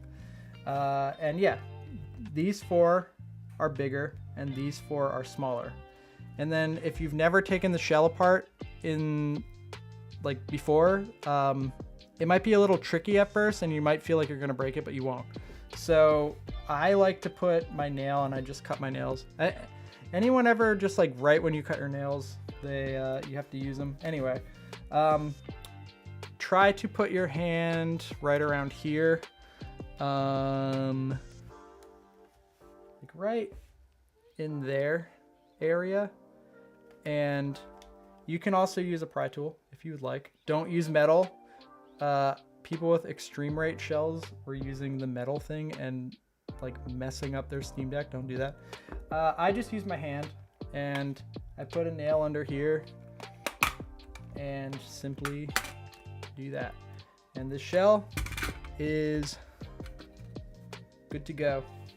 Put it somewhere, obviously. So you're inside your deck. Congratulations. There's a lot of things to look at. I like to start with this side here, and why that's the case is this is the D-pad side if you flip it over, and there's just there's like 1 or 2 less steps, so this is like the easiest side to start with. And this is where I wanted the handheld cam, because I can show you fine details ideally. So that's my streaming. It's a MacBook and a Wacom tablet. The very first thing you want to do, well, okay, hold on. I'm not following my own guide. The very first thing you want to do is take an SD card out. If you have an SD card out, obviously you're not following along with this live, ideally. Take it out, because so many people rip this thing off, and the SD card slot right there cracks their SD card in half. Don't do that. Somehow I didn't end up doing that, but a lot of people online have. So do that first, then take it apart. Anyway, back to it. Very important step here is right there, power button or power cable. You have to take this apart. If you have a launch edition Steam Deck, again, these are the things I learn as I am making and manufacturing things. The launch edition Steam Deck, this connector itself is a lot more, it's like sturdier. So just be very careful here. I'm trying to get it to focus. Tracking, cancel. All right, that's pretty good. Be careful here. I like to use these picks. They're just plastic. They're non-conductive. Mouse Cop, I use, he's asking what printers I use. I use Prusa's Mark III S Plus, I believe it's called. I have a Prusa Mini. I have a couple Prusa Big. And then on the resin side of things, I have a couple of Anycubic Photon D2s. They are DLP, so they don't use a screen. They use a projector, and it's a little more precise. And if you're a 3D printer man, you probably already know this, so I shouldn't ramble. But yeah, for the mold boxes, everything that's structural, I use Prusas, and then for the fine details, I use Anycubic D2. Anyway, back to install. So to remove these right here, you just have to be kind of careful and pry underneath. And actually this, I lost my like super fine pick, but be careful. Don't pull from the wires. I've seen people break them. Again, I'm not liable for if you break your deck, but you don't actually have to do like the whole main detach.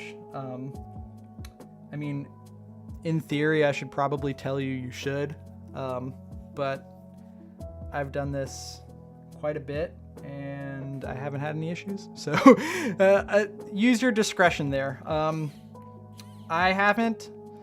I found that this is fine, but if you think you would like to detach the main battery, go for it. Hope that helps. So yeah, if you want to go ahead and do this on both sides, I'm going to do that for the sake of this install real quick, but you can work one side at a time. That's how I usually do it. And set aside, if you've never done this before, set aside, I would say 30 minutes. I have it down to about 15 if I'm kind of rushing. I actually filmed a little video, just this side, the D-pad side, and I filmed it. Oh wait, I forgot. Check this out. Woo. I filmed a video, I don't know why, social media maybe, I haven't posted it, but I set my phone timer up and I replaced the D-pad in right under 5 minutes. But that was rushing, so like, don't do that. Anyway, so yeah, this is what you're left with. And the first step is getting this trigger assembly removed. And be careful because it has a spring in it. And I learned the hard way. I learned the hard way that if you don't like position your finger right and you're rushing, this spring will fly and you'll find it a week later. Thankfully, I did find it. Focus, where is it? Come on. One man show here. There we go. So this part is a little tricky and I have a light to show you. And it might be a little bright, hold on. So what your goal is there is a hinge right. I'm gonna try to do this all with one, hold this up and light it and show you with one hand. Hold on, backing it up. Oh, you know what? This is where it'd be cool if I had someone. I'm gonna try to zoom. Let's try that. I feel like zooming. Okay, ooh, perfect. All right. So check this out. This is a hinge right here. It does hinge stuff. Your goal is to pry right there. The outer side. So like here's the shell of the deck, or sorry, the inner side. This is the best bet because your goal is to pry that up and then rock the whole button this way. And I will try to do this again, trying to, oh, you know what I can do here? Lighting seems all right. I'm gonna bring this one in closer. There you go. All right, I'm gonna try to do this like so. So you pry up. This is probably, as a beginner, this is the hardest part, releasing that. And I made it look easy. I've done it a million times. It might feel like you're gonna break something. Be gentle, obviously, but it's okay. And then I like to put my thumb here to try to not have the spring pop up. And you just rock it that way and it will release. And it's easy, that's all. My next step that I like to do, this is probably a better view. My next step that I like to do, backing up that light a little bit, is unplug all of the ribbon cables. Just again, so you don't forget them. If you've never unplugged ribbon cables like this, again, be careful. You can use this, careful with metal stuff. I use these to pry, but for the most part, I'll use my hands. And you lift up these doors like so. Boom, boom, boom, boom. So they're all released right now. The only one I usually use tweezers for is this one. And I'll, I don't pry, I don't go crazy, just, that's it. It's easy. This one you can ignore. Right next to this back button, this like pressure button here, you don't have to do that. This one can stay in place. This one, remove it. And the rest you can do by hand. They have kind of, they're easy. But again, be careful. Don't break your stuff. And then it's time for doing screws. This part is easy. I like to start here. Remember our first step was remove this button. Let's follow up with removing the base for that button to rock on. This is a magnetic screwdriver, so it's awesome. Let me back this up. Maybe, I don't know. I don't know what looks best. Sorry, it's a little overexposed.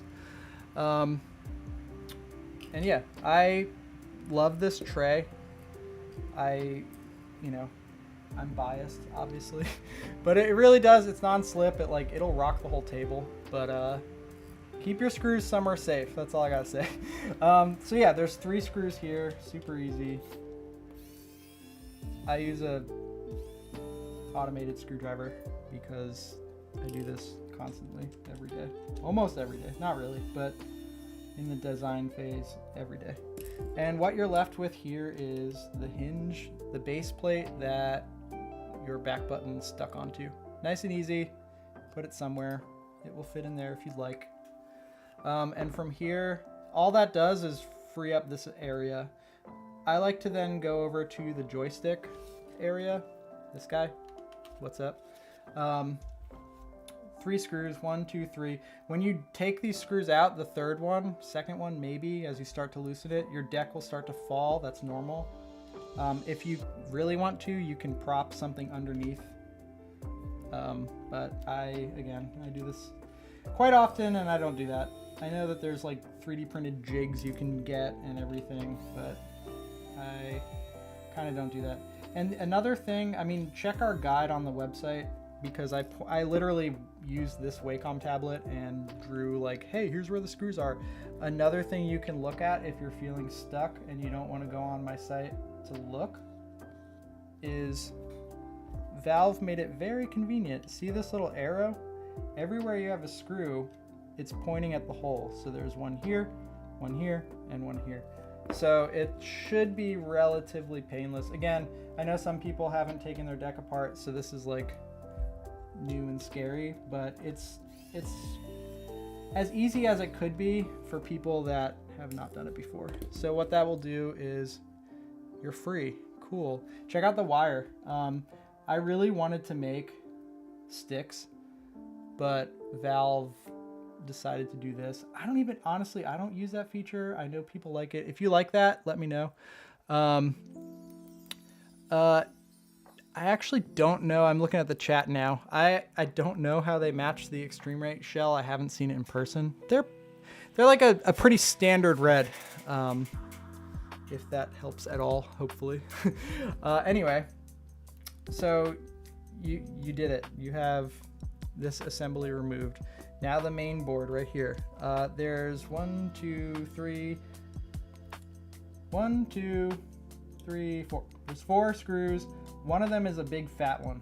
And you can go like this.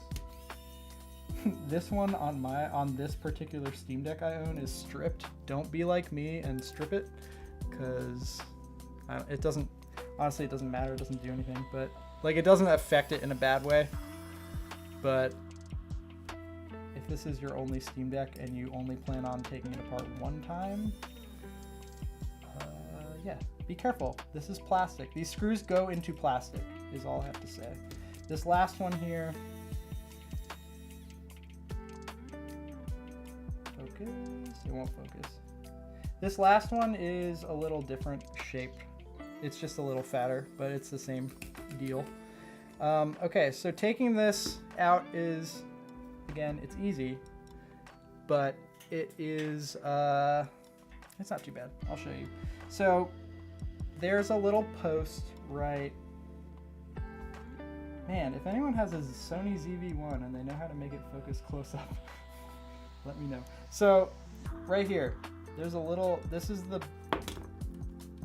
press the button, this is the button, the micro switch, and then this is a post. It's just a piece of plastic that this whole board is held in by. If you go to lift it up, it gets stuck. And look at that, I made it come out. Let me zoom out. Don't do it that way. Let me put it back in real quick. So how I usually do it, again, is not that aggressive.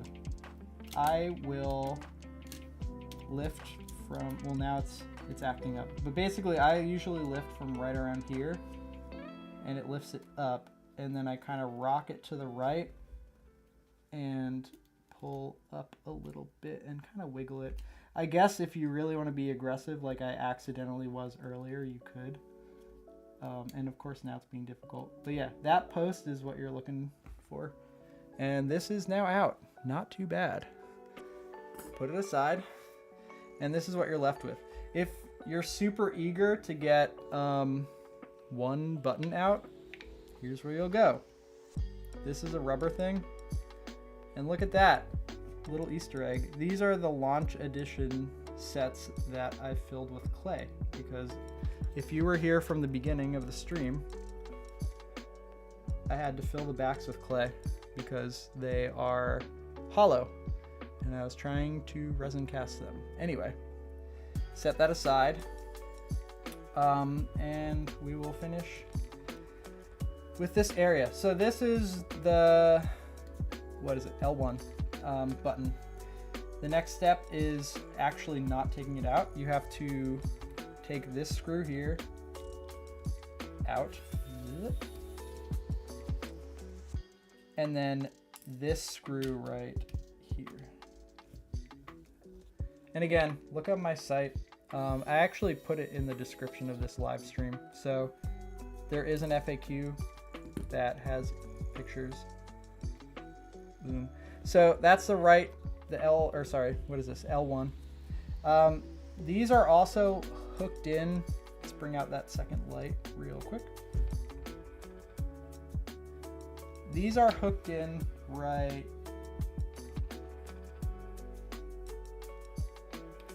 here. Getting this out of the way, there's a part of the shell, the actual front of the Steam Deck has a little lip right here that holds this in. If I pull up, see how it rocks? So what I usually do, get that out of the way. What I usually do is just go, hold on, let it focus.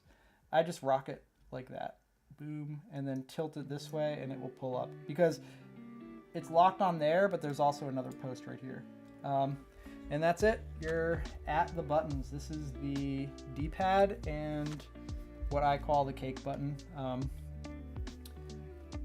You can remove it. I mean, you can just take it out by your hand, but I'm just doing this to be fancy. And these two are done.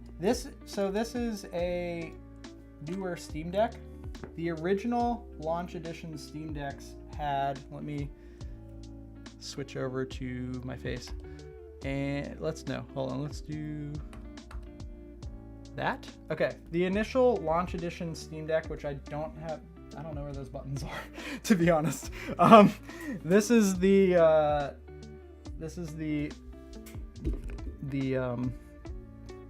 button, and you can see that it has this like raised edge right here.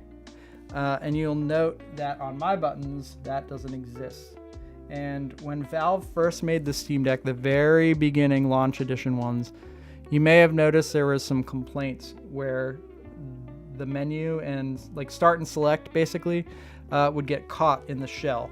So Valve's solution, and same with like Extreme Rate, etc., was to add this raised lip right here.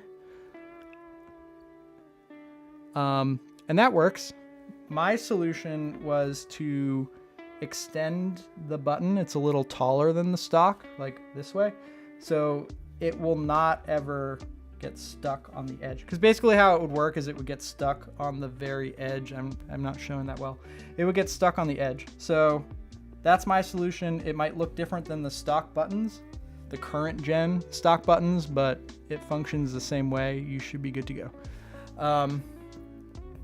So yeah, Here's where if you have an extreme rate shell and you have a launch edition set of the buttons, you may need to sand, but it will be a drop-in standard replacement. Look for the cake button, the cake on the back of the button. That's how you know you're doing it right, and it is facing the right way. Like the cake will not be upside down, and it will fit in there snug. Let's grab the D-pad. With the D-pad, focus, there you go. Kind of. The lip here, just look for the cutout, and that goes to the very edge. And again, the text will line up and it should say handmade in the USA, Touch Protect logo, Color Controllers logo. And your last step is to find your Steam button, which on my buttons it is called menu, and just drop it in here. And again, the logos will line up, and that's how you know you're doing it right. Tried to bake that into the install, make it as easy as possible for you guys. Now the rubber membranes, they just go on top. Oh, sorry. Gotta be cameraman too. I wish I had the top-down camera, like super zoom. But yeah, the rubber membrane fits in here. So if you take your deck apart for the first time, the rubber membrane on the D-pad and maybe the ABXY will be stuck on this piece, maybe. Not a big deal. Don't worry about it. You can just peel it off. You're not going to ruin anything. And this is a membrane for the menu button, Steam button, 3 dots button, etc. It's the same on both sides in terms of, they don't actually fit, like the menu button won't fit on that side, but this rubber membrane is the same. And if you have any issues, be very careful with this rubber membrane. It's very easy for it to like get knocked weird, like crooked or something like that. So when you go to install the board, the main, this guy that you took out earlier, make sure that this is aligned well, and you know, like kind of wiggle it around, make it like that. It's in there. Don't touch it, just let it be, and then we'll work our way back. So we'll take this back bit, same as before. There's a peg. Where is it? So this, man, I need to look at the camera when I'm doing this. Sorry. There you go. See how there's 2 holes here? The one closest to this ribbon cable here sits on a peg down there. So as you're putting this in, put it down like that and then rock it this way. And what that does is it gets it under the hinged area that I was trying to show, but this camera, this is like something that I need to like make a proper video on, but that hinge locks it in, and then just rock it down like this. This area, this little post will go in between these 2 bits right here, and then you'll be pretty good to go. Now, screw wise, I like to do this one first right here, just to like get it in good to go. And you saw that I used the automated, like the mechanical or the electrical thing to unscrew. I sometimes do it if I'm in a rush to rescrew, but for the most part I just use standard. And then your next screw is right there. Boom. You guys might be bored of this side, so I'll try to work a little faster. I know I tend to ramble with this stuff. And now we're up to the board. Here's the board. Welcome back. Same deal. It sits on a post, which you'll want to put it on first. You be mindful of the ribbon cables, the power cable, and remember, don't try not to bump that. If you have issues, like you plug your deck back in, the back is back on, and you're like, why does this menu button feel weird? 99% chance it's this. I mean, obviously I make these by hand. If there's an issue, let me know. But it's usually this membrane is pushed to the side, or it's like off center a little bit. Like it's relatively good, but you just have to be careful installing this board and the one on the other side. So put that post on, drop it down. There's another post right here. Blech. There's one next to this ribbon cable right there. So boom, boom, post. And again, Valve makes it easy for you. So there's an arrow here for the screw, an arrow here, and then that's the big screw. So we will quickly throw those in so you guys are not super bored. This is like, I don't know, technical, I guess. Oh yeah, this is the one I stripped, so it's not going to do anything. And again, you know why I don't really use the automated thing as much unless I'm rushing? That will be why. So your shell is plastic. The screws go into plastic. Don't over tighten stuff. Take your time, and it will be easy. One more. And you're looking for the big flat screw here. Boom, boom. And now your board's locked into place. Make sure all these doors are flipped up. And just work your way in reverse. So we took this out. Let's put it back in. There's a post right here that there's a screw hole, and then there's like an extra hole up top. Boom, boom. Just make sure, rock it under this ribbon cable, lift the shell up, and you can just kind of lower it into place. I broke this little post on my launch edition one eventually because these, you know, I take them apart very often. So, and you know what? It still works, and I still play games on it. So it's not the end of the world, but obviously take care of your possessions and they will last longer. But yeah, 3 screws here. They all have the arrow. Valve is your friend here, and they let you know where to put things together. Looking at chat, I'm reading, sorry, cake is a lie, it is. I can't just kind of send out buttons, sorry. I am a small operation, and yeah, I don't know, my bad. Your next step here is adding I would call it the base plate for that spring button. And again, 3 things. If you look carefully on this plastic piece, you'll see that there is arrows pointing this way.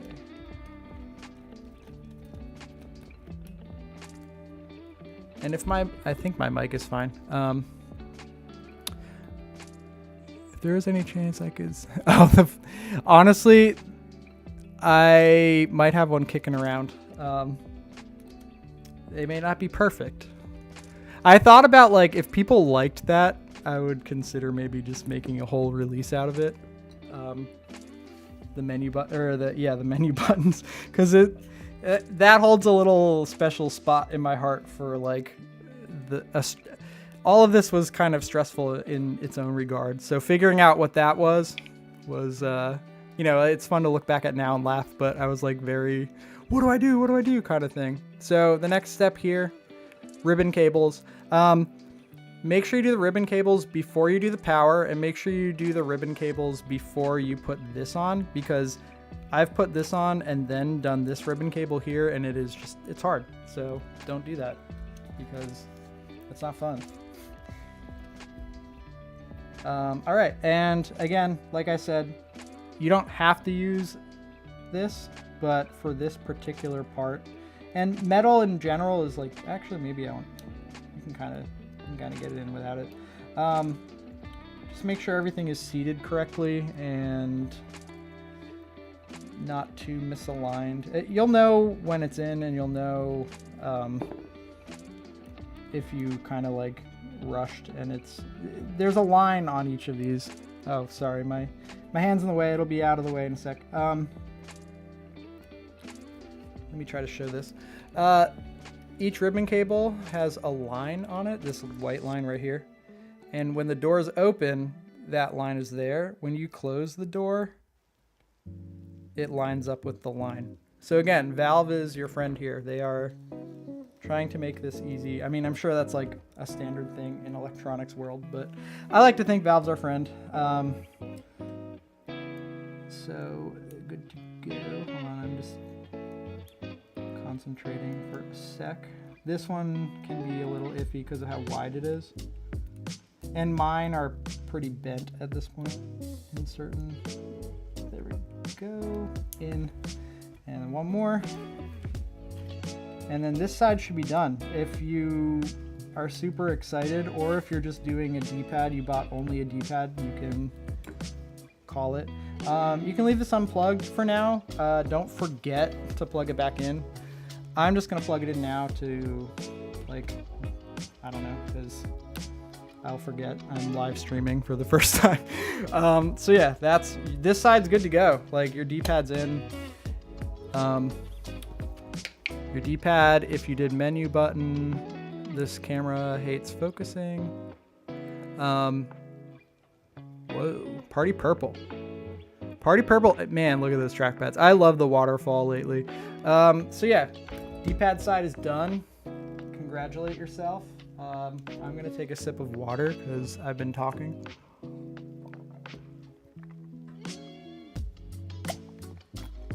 Dustin, this screwdriver is from Amazon like 2 or 3 years ago. It's fine. It uses micro USB. And I don't know the name of it off the top of my head. It's not like super premium. It gets the job done. It came with like a weird magnetic case that falls apart all the time. So honestly, anyone is maybe on par or probably better than that one. So I'm looking. Oh, AF speed. Ooh, I should do that. Ben, is that for a ZV-1? I'm a Canon man. Before this was full time, basically like since I was 15, I worked in one of my first jobs was in a photo studio. From there, I went to touring with bands, and I turned it into a career for a long time. I went to college for it. I worked at QVC, the home shopping channel in the photo thing. So like all my life, I've been using Canon, and Sony menus are like so annoying to me. Let's see. AF drive speed and AF tracking to their respective alternate setting. Oh man, I don't know. Again, menus on here, terrible in my mind. Only because I'm used to Canon and it's like second nature. I'm gonna figure that out for next stream. Hopefully it's not super annoying. And this is the first gen ZV-1. I think the second gen is a little better close up. But thank you. I'm gonna I guess I'll be able to look at that later. I'm gonna like screenshot that or something. Second side, that's for these buttons. On the other side, this one has an extra spot. That's why I tell everyone start with the D-pad, because you gotta deal with this heat shield. It's not a big deal. There's a tiny screw, so put it somewhere safe, like on here. Okay, thank you, Ben. Honestly, I'm gonna look at this. One thing I forgot. Hey, remember this button? Let's put it back on. So make sure your screw's there. Another thing, there's a magnet in here. So if you feel like, hey, I lost a screw, I don't know where it is, chances are it's in this assembly. I mean, it might be on your floor, but like double check around here because there is a magnet in here, and screws do occasionally get stuck. I think it's like, I don't know where it is. So if your spring is still intact, congrats, you didn't lose your spring like I did. Look at the button. This is what it will look like. Rock it that way. And just do the opposite of what you did when we took it apart. Put the spring on first on the post. There's like a post sticking up. You'll see it. And then rock it back. I'm going to have to set down the camera for this one. Zoom in. Okay. Hopefully you guys don't need a light for this. Spring on post. This thing here, and then just clip it into place. It'll snap, and then you'll know that you did it. It can, again, feel like you're gonna break something. It's fine. You didn't break it. And we'll head to this side, the fancy side. And then you know what? I'm gonna have to take this apart tomorrow before I ship this button set. One of you, if someone ordered Party Purple on this chat, this might be your set. So yeah, same deal. I'm gonna take this off first. pry from the inside one and then rocket out. Other side. Pry from the inside, rocket outwards. And that is your best bet. You don't really, I mean, I guess you pry it. You like just put it underneath. You just free it up. So free it up, rock it to the outer shell. See how the spring flew? That happened to me, but went somewhere before. So put it somewhere safe. And then I will take apart all of those. Let's try top down. I'm sure you're bored of that view. I wish that I could throw a different lens on here to make it like super zoom, but I don't know. Let me know what camera view you like. I just don't want you guys, this is a little like technical and probably boring for a lot of people. So, I mean, maybe not. I don't know. This is boring to me due to taking my deck apart all the time. It's not boring. It's just like mundane. Flip open all the doors here. Don't forget this little one here. And yeah, there's one extra door down here versus the other side. See that? So, and they're friends. So like you pull one out and they kind of stick together. You see what I mean? So just be careful with them. Same deal. You can unplug the one from here, which is the joystick. You don't need to unplug that one. So, boop. Taking these out real quick. And I'm going fast and being like marginally aggressive. You don't have to do that. Be careful. This is like I have my personal one, which I've beat up. My launch edition. It's still kicking. So be careful with things, but I don't know. I don't know what I'm saying. I'm not making triggers actually. And the reason is it's a 3-part mold, and this area right here is like super annoying, and it's very thin right there. So casting this, it takes a lot of time. And as a one-man show, I want to get this creativity out, all these ideas I have. So I'm focusing on the front of the Steam Deck.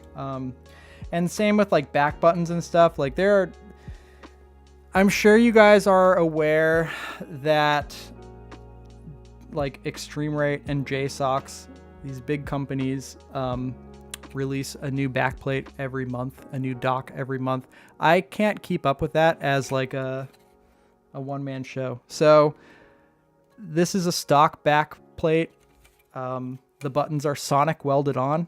So I don't really want to, I don't want to offer it. And same with triggers. Triggers are just hard, man. Like I just want to focus on, I think I'm technical and creative, and I want to focus on the front.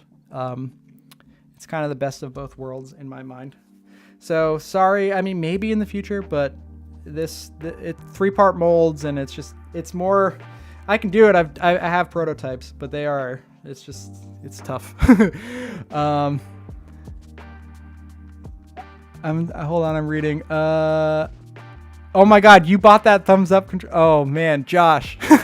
Hell yeah. I wish I had a photo of that. I don't think that's on my site. I call it my old site, but it's still up, and there are not many controllers on there. I'm so glad you bought that one. Doing this stuff yourself, it's like, I think this looks cool. Will someone buy it? I don't know. I just need to make it to like get it out there and like share this idea. And I'm very glad that you bought that.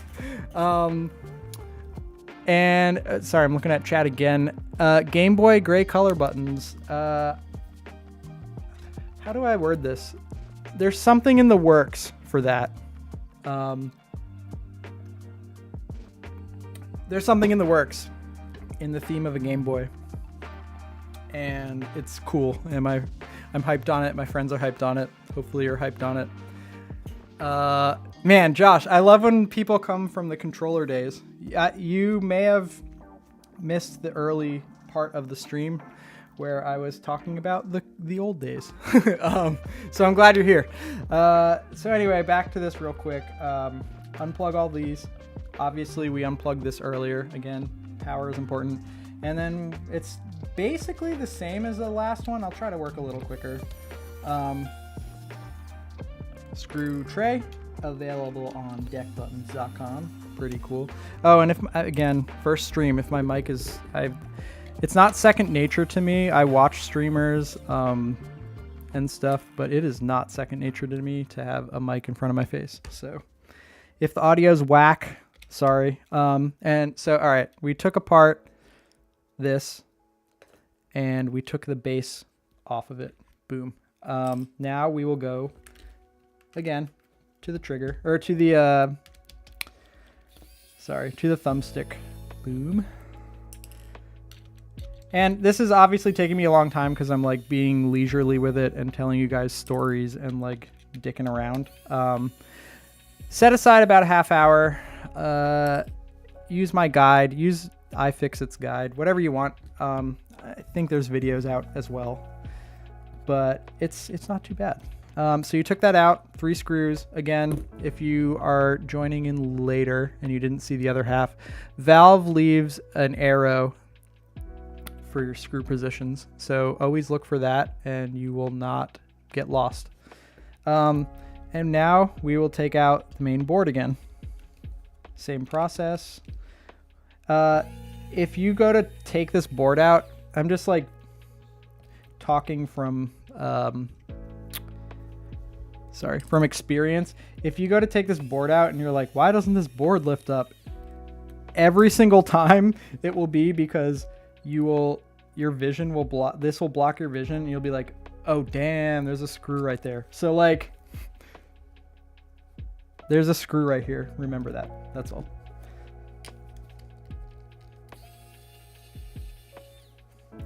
Boom, screw, one more, flip that away.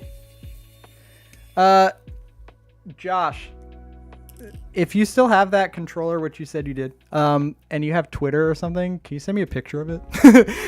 That I made one of those, and I remember that. So like, I'm not gonna super tangent if you guys are, we're trying to do an install, but that was like, I still had a full-time job, and I was working.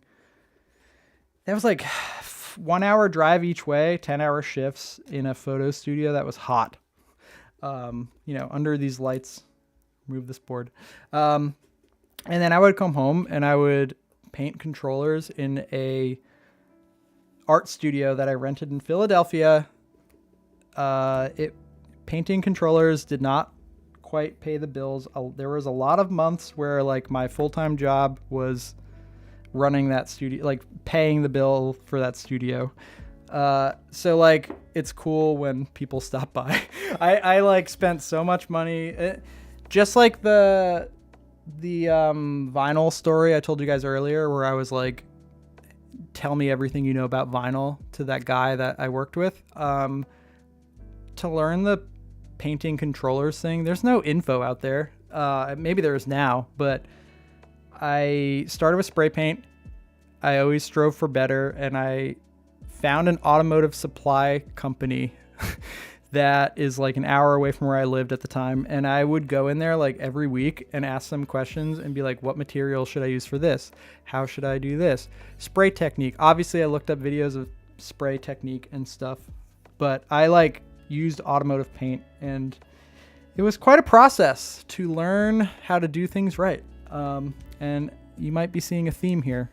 I'm not the fastest at releasing new stuff sometimes, but I try to do it with like high quality in mind. Anyway, let's take this guy apart. This is where this side differs. One screw here, and a bonus screw. Look at that. It's a little one. And that holds the heat shield. You don't have to take this whole thing off. You can if you want. I guess like as a company, I should tell you to do that, but I never do that. And I haven't done it a single time. So I'll start with that now just to show you. There's a really tiny screw. Hey, what's up? I'm a tiny screw. Don't lose this screw because it's literally the only one of this size in the Steam Deck at this level. If you go deeper, there might be one, but in terms of buttons, don't lose that screw. And you may have noticed as I was talking, I took that out just so you know. It's the 3 dots button. And then the rest of this is like, in terms of screws, the rest of this is the same. One here, one up here. You may forget this one or put it like here accidentally. I'm just trying to go through like things that happens with me. Occasionally if I'm like not paying attention or something. Sometimes I'll accidentally put a screw here. Don't do that. Put it over here next to the heat shield. So this is technically free, but you can see I'm pulling on it and nothing's happening. So same as the other side, there's a hook right here holding this half in, and then this piece is actually held in by the heat shield. I usually take one of these pry tools and close up, top down. I usually take this pry tool and there's like a little pocket here. And your only goal is you have to get this little tab out from underneath the heat shield. So I'm gonna do this. Hopefully it works. Focus. Let's get a little more light. Boom.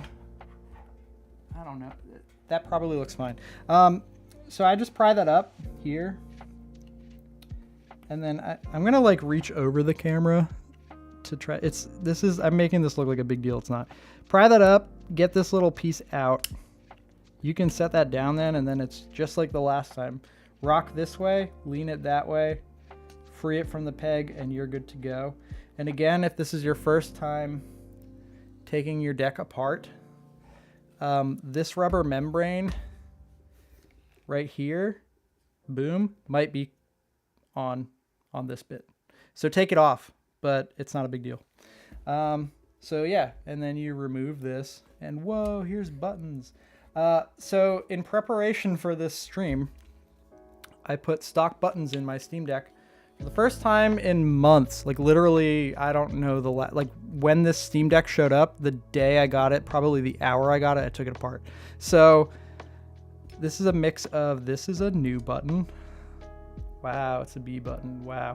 And then these ones have clay in them because they're my launch edition Steam Deck, and I don't have to take it out like that. I can just go underneath.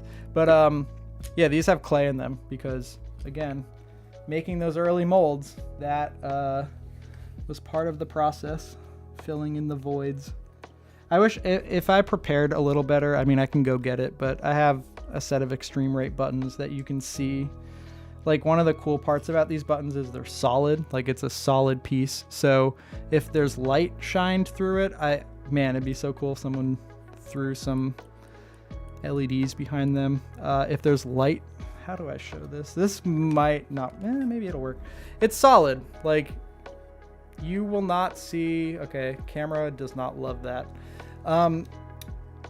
It is a solid, but there you can kind of tell. It's solid. So like you can see, there's no like weird lines. One of the things when people do the extreme rate swap is keep the stock buttons, or the extreme rate like clear purple or something buttons, and it has all these lines from injection molding, and personally I don't love it. Obviously part of why this is cool is everyone has their own way of doing things and what they think looks cool. So personally I don't like it, but doesn't mean you don't have to. Let's throw the 3 dots button in. Again, one of the huge deals to me was making these easy to press when you're not looking. So the dots are raised and I love it. Logos always facing up, facing the direction you're looking at. And same deal on these buttons. The B button goes to the left here. The Y button's up top here. Let's see if I can do this while holding the camera up. A button down below, and X goes here. Look for the CC logo. It will always be facing the way that the CC is. And one thing to note, I don't think I have, I'll dig in my like box of old stuff. The backs of the buttons are part of the mold making process. Is there are vents and holes to let excess resin out. So the back of your button, and this is these are crude. These are not my final casts by any means. These are very early prototypes. But this is how a button will come out of a mold with these things sticking up. So and look, this is where the clay came in handy. So on the back of my buttons, you will, like, it's not 100% perfect. You'll see, I mean, it's flat.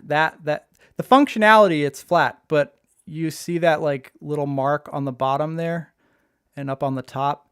Those are just part of the mold making process. That is where the sprues stick up. That's where all those vents are that make the buttons come alive. So part of a handmade good.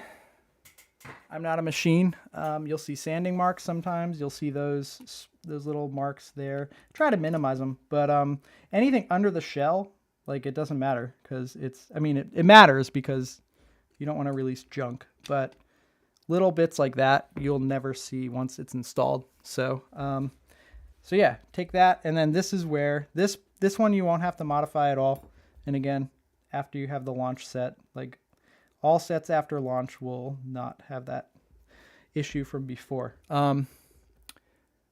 This is the crowbar button, Gordon Freeman. You just throw it in here and you're good to go. Rubber membrane, boom. This guy.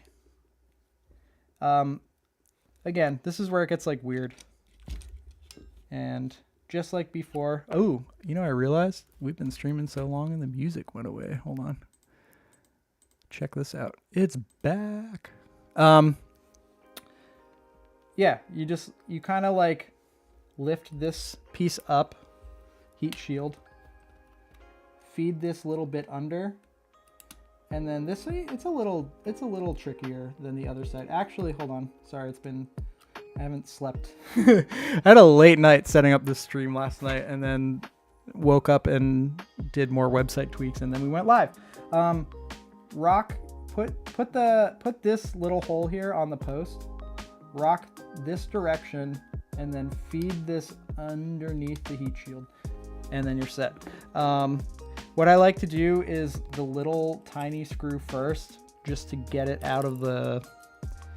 off my plate, I'll say, because you don't want to lose that, and I don't know how I haven't lost it from my stock or my launch edition one. Yeah, that goes there. I'll read chat in a sec. One screw here. And on these plastic bits, they also have that, they should have those little arrows. It's a little hard to see here, but there's one here. And then one right there, don't forget that guy. That's the one I'll, for some reason, sometimes put in the wrong spot and get a little further down and have to backtrack. And I'm trying to do this with one hand, so bear with me. There we go. All right, and same as last time, if you're new here, this rubber membrane, be very careful just with alignment. Get it set in there as best as you can, make it straight, and then don't touch it. Because every issue I've had with installing these is because of that rubber membrane. So when you're putting this board in, you put it on just like before, and then you put on the post and you rock it in. Just be very careful not to shift that rubber membrane. And now, of course, putting it on the post is difficult. Hold on. There. Post, this post right here, and just set it down. These might be underneath, and you can pull them up later. I would first and foremost put the big screw in just to lock it in. And then we're almost in the clear. And again, I'm going slow because I'm like chatting with you guys and whatever. This is about a half hour if you've never done it before. It could be more if you've never taken an electronic apart. I'd like to think most people that want to do this have some level of, we're all nerds here, like You guys want to know how things work. I'm sure you grew up taking stuff apart like I did. So don't be afraid of it. It's not too bad. Looking at the chat. Man, I'm looking at these like, wondering if you would do the same colors, but a different color fill in the middle for the lettering. That is something I'd like to do, kind of like the Xbox style. Like I in the keycap world, that's called like a double shot kind of thing, or an encapsulated thing. And I would like to do that. That requires a little bit different of a process casting wise. I have to make a new multi-shot mold. But it is kind of on my like note file of things I would like to get done. So hopefully in the future that will happen. Looking at the chat. Extreme rate. Atomic shell. Man, I just put these in. I have a purple one. I'll show you once I get this put together. I will show you. I have an extreme rate shell. I have another set of purple buttons just to show you. And I'll hold them up. You know, I'm not gonna like fully install, but you'll get the idea. Next step. Easy peasy. Don't break. Don't break this. I broke this little post right here. Where is it? You can't really. It's like right there above the screw hole. On my personal, these are both my Steam Decks, but like, you know, business. Like I don't use two Steam Decks. So like, just don't break the post. I broke this post, and the only thing it does is it makes it harder to put it in. Put this button back in, but it's functionally, when you use your Steam Deck, you don't notice, but don't break it. It's small.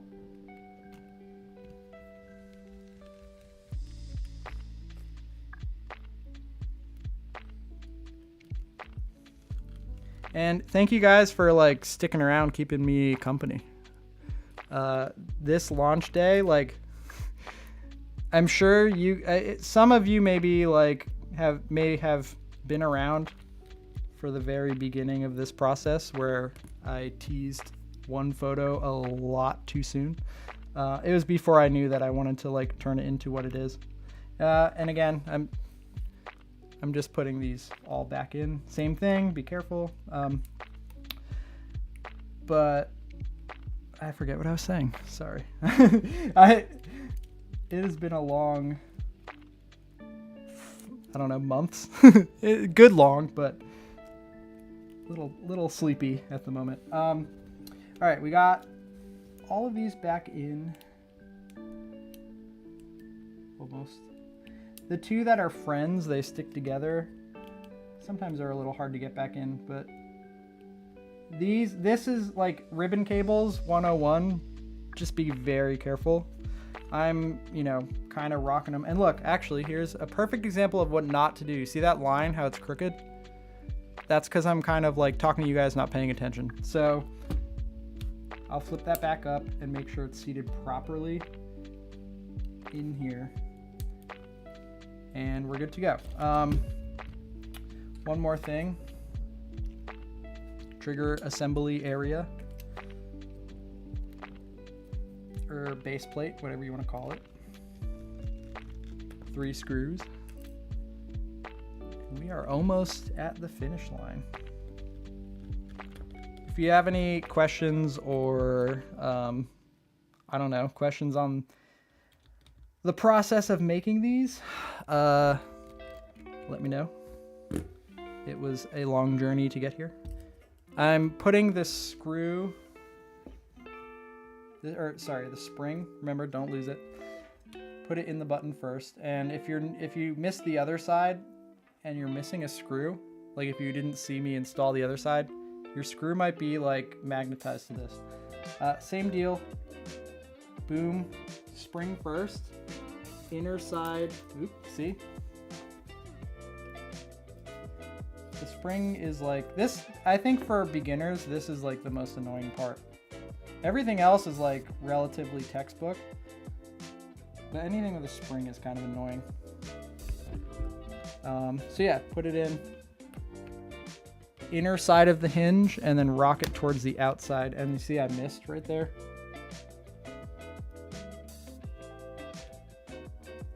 I'm trying to do this while like having the camera get the good view. There we go. I can kind of see better. Rock it in. You'll usually hear a click. There is no click on that one, but I'm pulling on it and it is good to go. So last step, power. See it? Boom. Power is good to go. Find any back shell. I'm gonna switch to top down. Look at that, a new view. We did it. Set that guy aside for now. You can, this part's easy. It snaps together. You shouldn't feel like you're breaking it here. There's clips all around and you are good to go. And that is Party Purple. We did it. I'll show you an up close. It seems like this Sony camera is like putting in work tonight. This is Party Purple, fully installed. Ignore all the smudges on the screen. I'm sure you guys don't care. Again, I'm using like really bright, crazy lighting. This does have depth to it in real world use. You can kind of see the flakes kind of moving in and out a little bit. Obviously, it's not as prominent as this by any means, but it does have a cool kind of shifting effect to it that I really like. And all of these buttons are a matte finish. They match the texture of the Steam Deck, which took me quite some time to figure out. So the D-pad has a little more grip than the stock one. Same with these. If you're going hard, like I told you guys earlier, I've been playing Apex, and I actually do sometimes play it in bed. And you'll notice, like my fingers don't slip off as much. So anyway, this is like live. This works. We did it. That's an install. It's not hard. I have a guide somewhere on, where is it? Sorry, I have live install. Look at that. So yeah, this is a whole guide that I did each step for you guys. Make sure you reuse your packaging that these come in, because I don't know. I don't want more plastic everywhere. So yeah, this is kind of just a little walkthrough of what I showed you guys. It's honestly, it has less rambling in it. so if you fell asleep while I was doing this, I'm sorry. So this guide will teach you how to do everything. And it is not too bad. You can do it. Let me look at the chat real quick. Oh shoot, you missed out on Holo. Honestly, I had like 25 sets of Holo ones, and they take the longest. I don't even know if you're here anymore. Hopefully you are in the chat. They take a very long time to make, so I couldn't have a ton of them at launch, and they sold out within 10 minutes maybe. So you are not the only one. I do plan on it, obviously they're popular, so I would like to give people more of a shot. I'm going to try to work on a pre-order situation for the Holos. How I do with keycap drops in the past, stuff like that. I don't ever want to take everyone's money and then like you wait a year or something. I'm one guy making everything, taking the photos, doing this. Anything you see is like me. So I'm not, oh good, you're still here. Thank you. So yeah, I'm going to do like another drop of them. I'm probably going to set up pre-orders. Tomorrow I'm going to fulfill orders. That's my plan. And I need to make new molds because molds wear out. So that's my main priority after fulfilling the orders that everyone did today or overnight, etc. And I will be doing a pre-order of Holos. I'm not exactly sure the details yet, but what I'm not going to do is like have it be an open pre-order where it's just like, I don't care, I'll collect everyone's money and then like do whatever. I'm going to limit the pre-order to enough that I can do reasonably, to not keep people waiting a year or like 6 months or something. And then I'm just going to try to incorporate that into, I have a timeline in my head of building out the site more. I have a couple like pretty interesting drops that I would like to get out. But I'll try to incorporate holos in there like when I can, you know? So definitely another pre-order, like another drop, sign up on the email list, and you'll know when they go live, or like maybe I'll announce it beforehand so people can prepare. Cause yeah, people were like, hey, where are they? The Verge, did you guys see that? They posted a whole story, and it featured the holo ones. And I don't know what to say about that. I listened to The Verge driving to that job I was telling you guys about earlier. Before they were The Verge, it was Engadget. And, like, I remember the Verge switchover. I've been a Verge like person for like, how long have they been around? Like 10 plus years. So that was like a huge deal to me. And, I'm like, I didn't know what to say. Like, I was shocked. I sent them to them. I've been talking to them for a month or so now. Like it was all like all the things were lined up, but something that big, like at least big to me, you don't know if it's gonna happen. So I didn't want to like say anything or whatever. So when it happened, I was like, I even now I'm like, holy shit, you know. So holo buttons. Let me get to the Extreme Rate purple with Party Purple, so you can see what they look like. I do have a purple Extreme Rate shell up on this thing. I'm gonna have some water. You can tell getting a little sweaty. These I don't have air conditioning down here, and I have a lot of lights on, so I'm gonna grab that so you can see the differences in the purple BRB.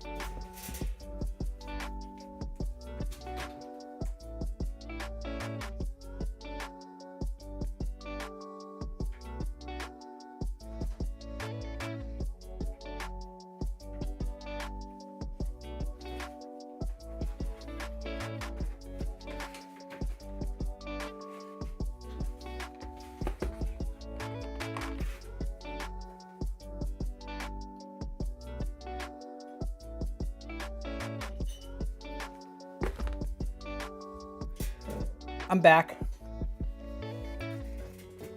So I have two, well, first of all, check this out. In box Steam controller. Real quick, just because I thought it'd be cool to show you guys. These are like whatever, but this is the one that I only use for photos. So if you're familiar with the Steam controller, it gets very scratched. So this is the one I use. It is beat up and it's seen some shit, but it works and it's awesome. And then this is my pretty one that I found today, actually digging around to try to show you guys some stuff. And actually, I do plan on, if any of you guys have a Steam controller, I want to put the Touch Protect on the site as well.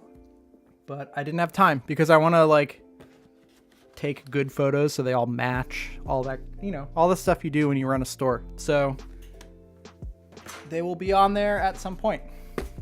So this is the Extreme Rate shell.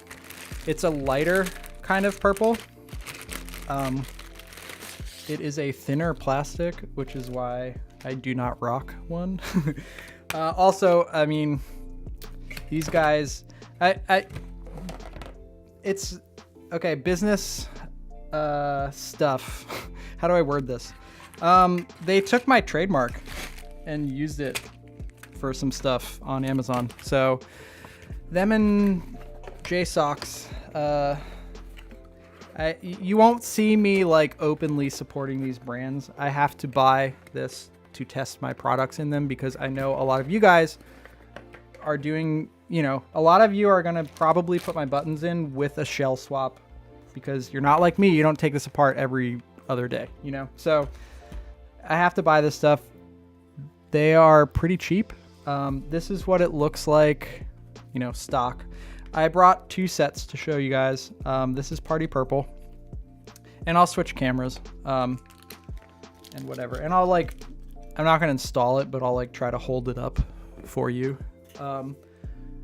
Party Purple is here on the left, and then I do still, I think those, I haven't checked the stock level in a while, so I don't know what is still in stock, but I have also like standard, what I'm calling Atomic Purple.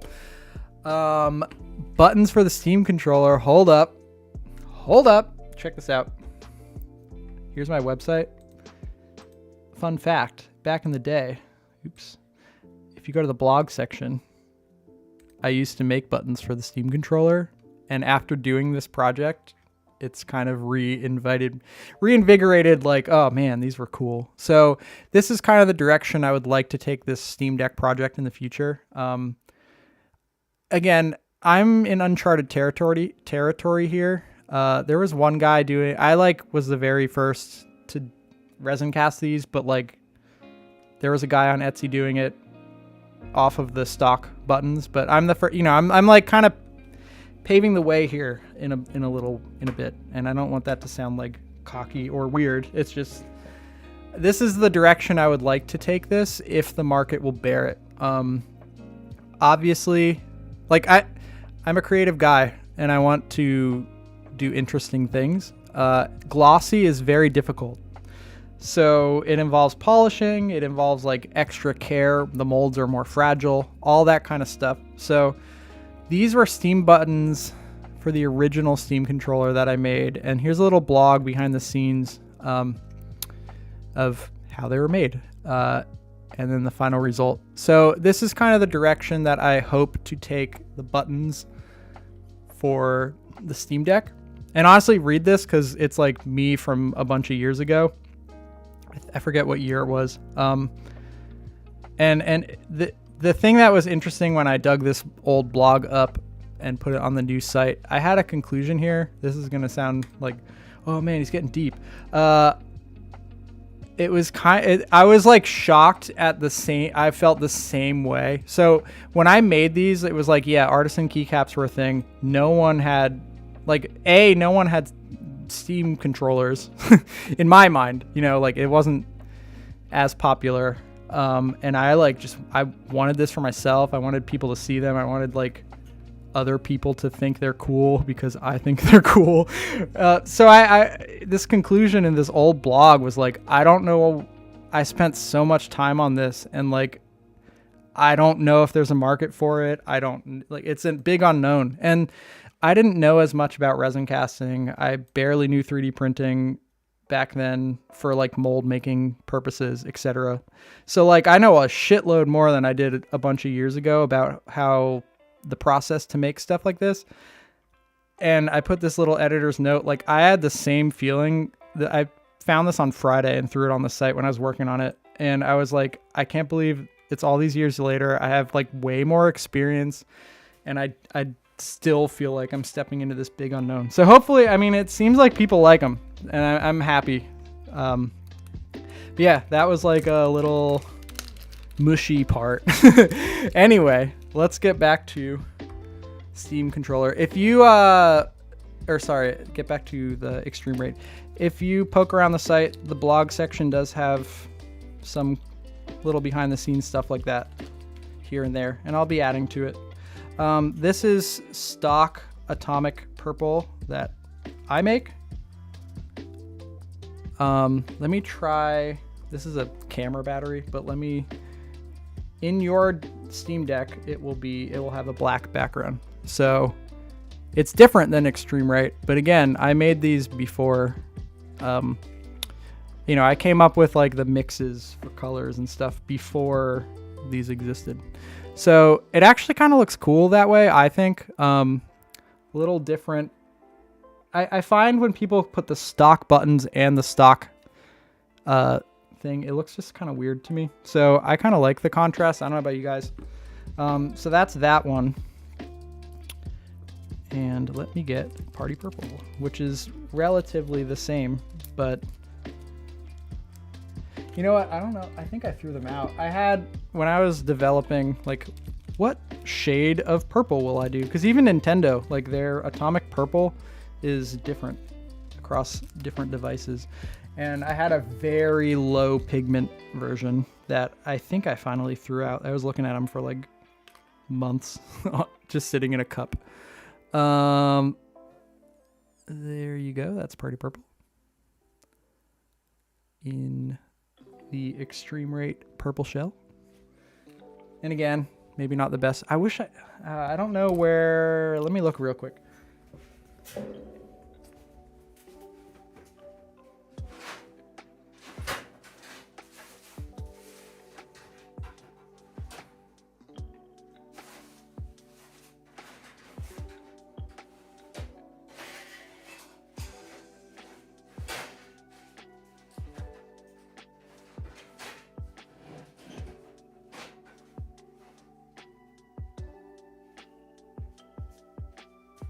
I don't know where the buttons are that came with it. At least like to not keep you guys waiting. I wanted to show you like, hey, ones that have all those marks versus a solid one. It definitely is noticeable. So yeah, that is that. Ooh, 2 Steam controllers. What do you use both of them for? You know, I have one for photo and one for like that I actually use, but I don't, what do you use 2 for? I agree. So my purple, it's a little bit of a mix. Party Purple specifically, this one is a little more like one thing. But like a certain load, like pigment load of it. But Party Purple specifically, it's very subtle. It's not just like a pigment, it's a pigment and then some powder mixed in that's metallic, and then also these big flakes. And it's something no one would notice but me. But it's something that as I was developing, like, what do I want this to look like? It was like, I can tell. In different lighting, I can kind of tell. So I ran with it. Kind of thing. If you put too much of the metallic, like super fine pigment, I think it looks kind of cool, but it also can look a little off if you do it wrong. So that's that. Does anyone have any questions? I don't know what you guys want to know. What do you want to know? Has anyone, I will check all of this tomorrow, but I wonder if anyone dropped an idea on the website for the submit an idea question. Oh, did he? Oh, I want to check that out. I sent him a very surprise thing. Wait, before I look, Ben, can you just say what you think the surprise drop is? So I sent him, I've been talking to him for about a month. The day Threads came out is how when I started talking to him. So I sent him some early prototypes of things that I have since tried to refine. Yep. Okay. Yeah. There's going to be copper. Man, I don't know. I didn't realize he put that on there. Let me check real quick.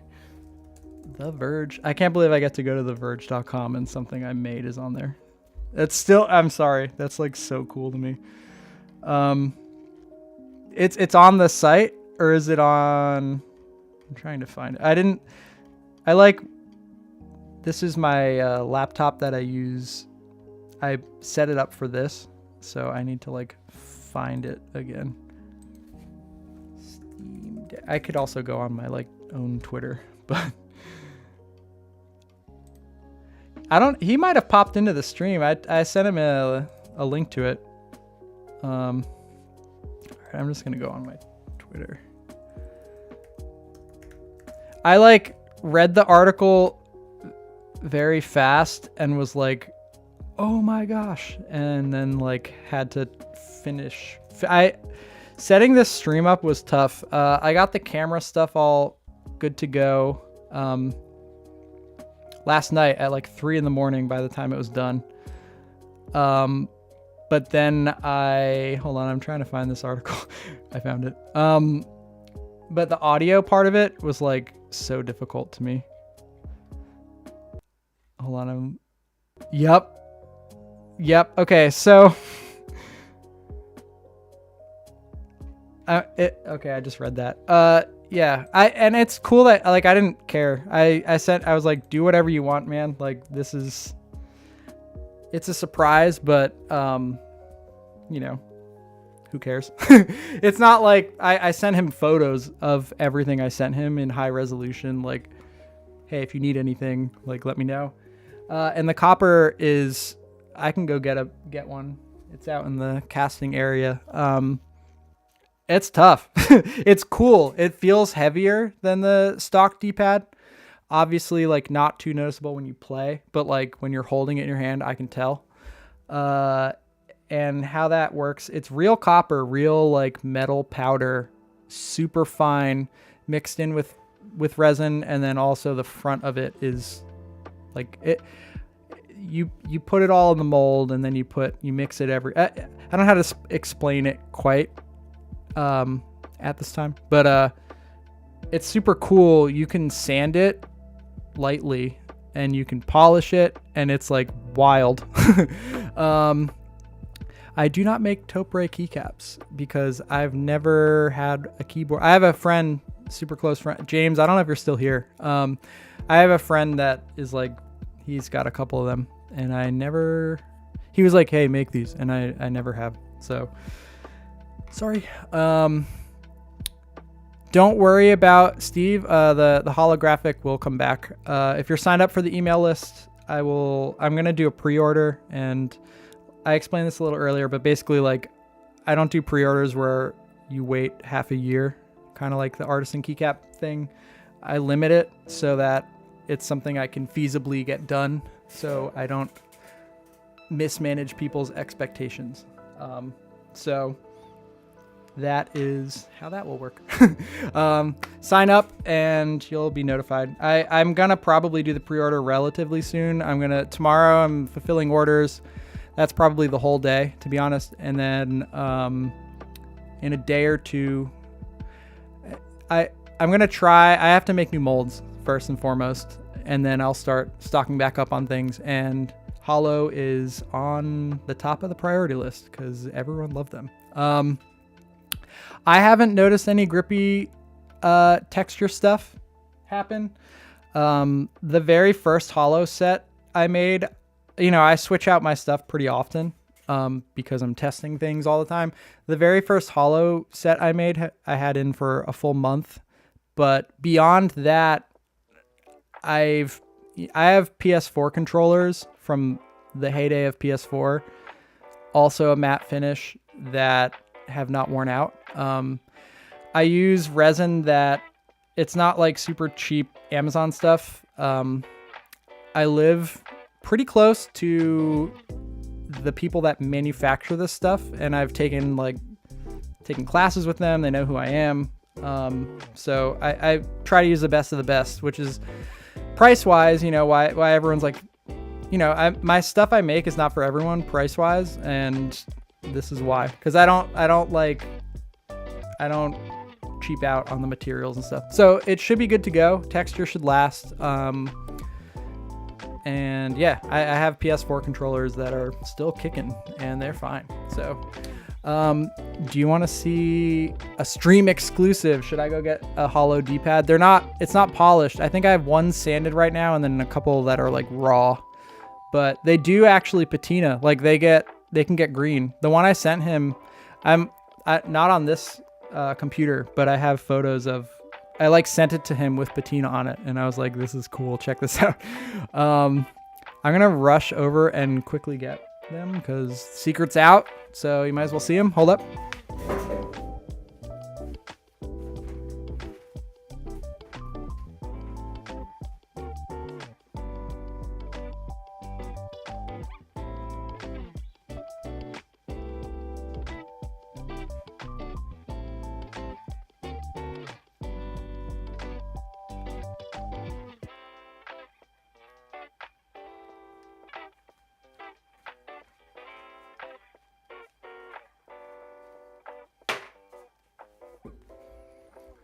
world exclusive copper D-pad. And I'm starting with just D-pads first because post-processing on these is quite annoying. This one, this is not polished. This is like lightly sanded at best. But check it out. This is a real copper Steam Deck D-pad. Copper infused, I would call it, I guess. Cold cast copper is really fine metal copper powder mixed in with resin.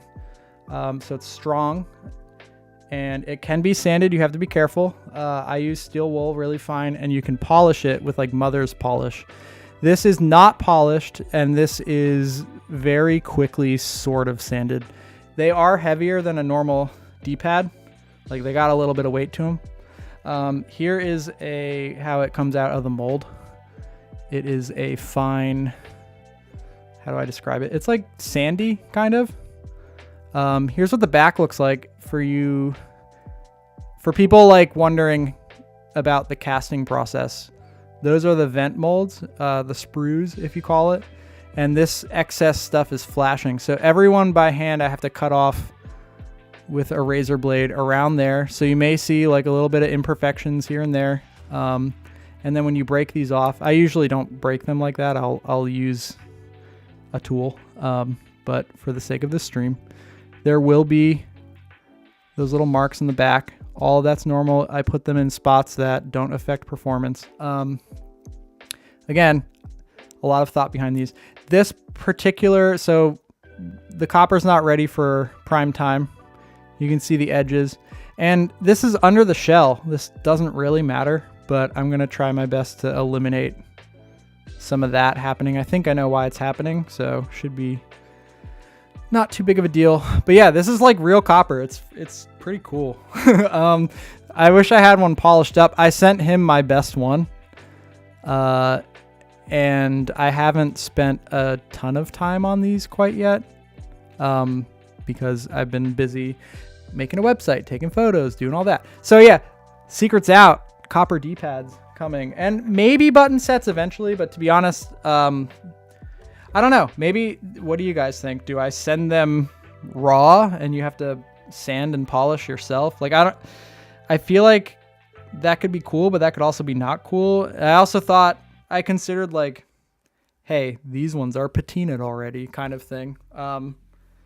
Because patina's cool looking to me.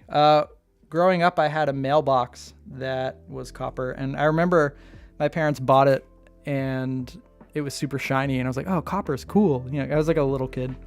And over time, it eventually turned green, and it was cool. So that happens with these. Like, that can happen. You know, you can polish it up, and it'll look really cool, and you use it, and it starts to dull a little bit. Like, it's real metal. So I don't know. These are cool. I didn't tell anyone except for Sean and like family and friends. So secret's out.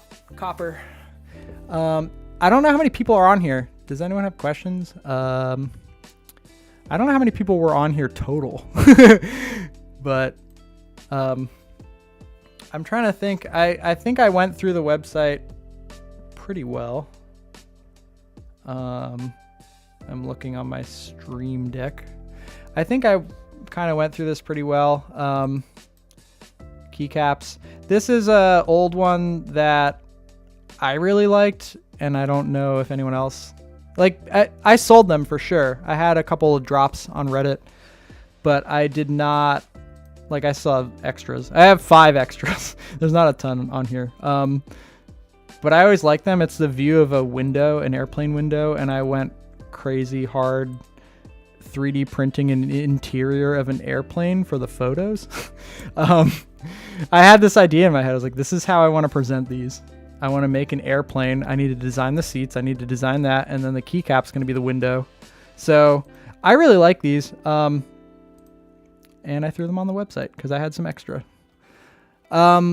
This website, like, technically is replacing color controllers in a way. I don't paint controllers anymore. I obviously, like, I love where this started, and everything. I think the name is outdated. I haven't done controllers in a long time. So I think I'm going to try to phase it out a bit. Bring that site might turn into like a Touch Protect site, like a landing page kind of thing. But I don't really know, to be honest. Have you ever been in life like not sure what you want to do with your life kind of thing? That's kind of how I'm feeling. Like, have you had a job change where you're like, I'm doing this as a career, I don't know what I want to do next? That was me with photography.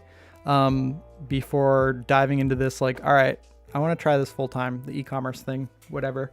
That's kind of how I feel like with the Color Controller's name, to be honest. So new site going forward for sure.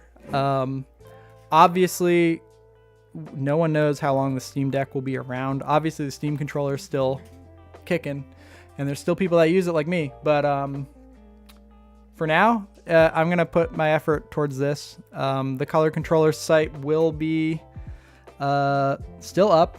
I still have the hosting. I still have that. But I think it will slowly turn into a Touch Protect landing page. Eventually, I'll switch the URL out, probably. And that'll be a good place for like the Amazon customers, because a lot of, Amazon is the whole other side of my business. So we'll see. I don't know. Thank you for stopping by, Steve. If anyone else has questions, we're kind of just chilling at the moment. I should have some water.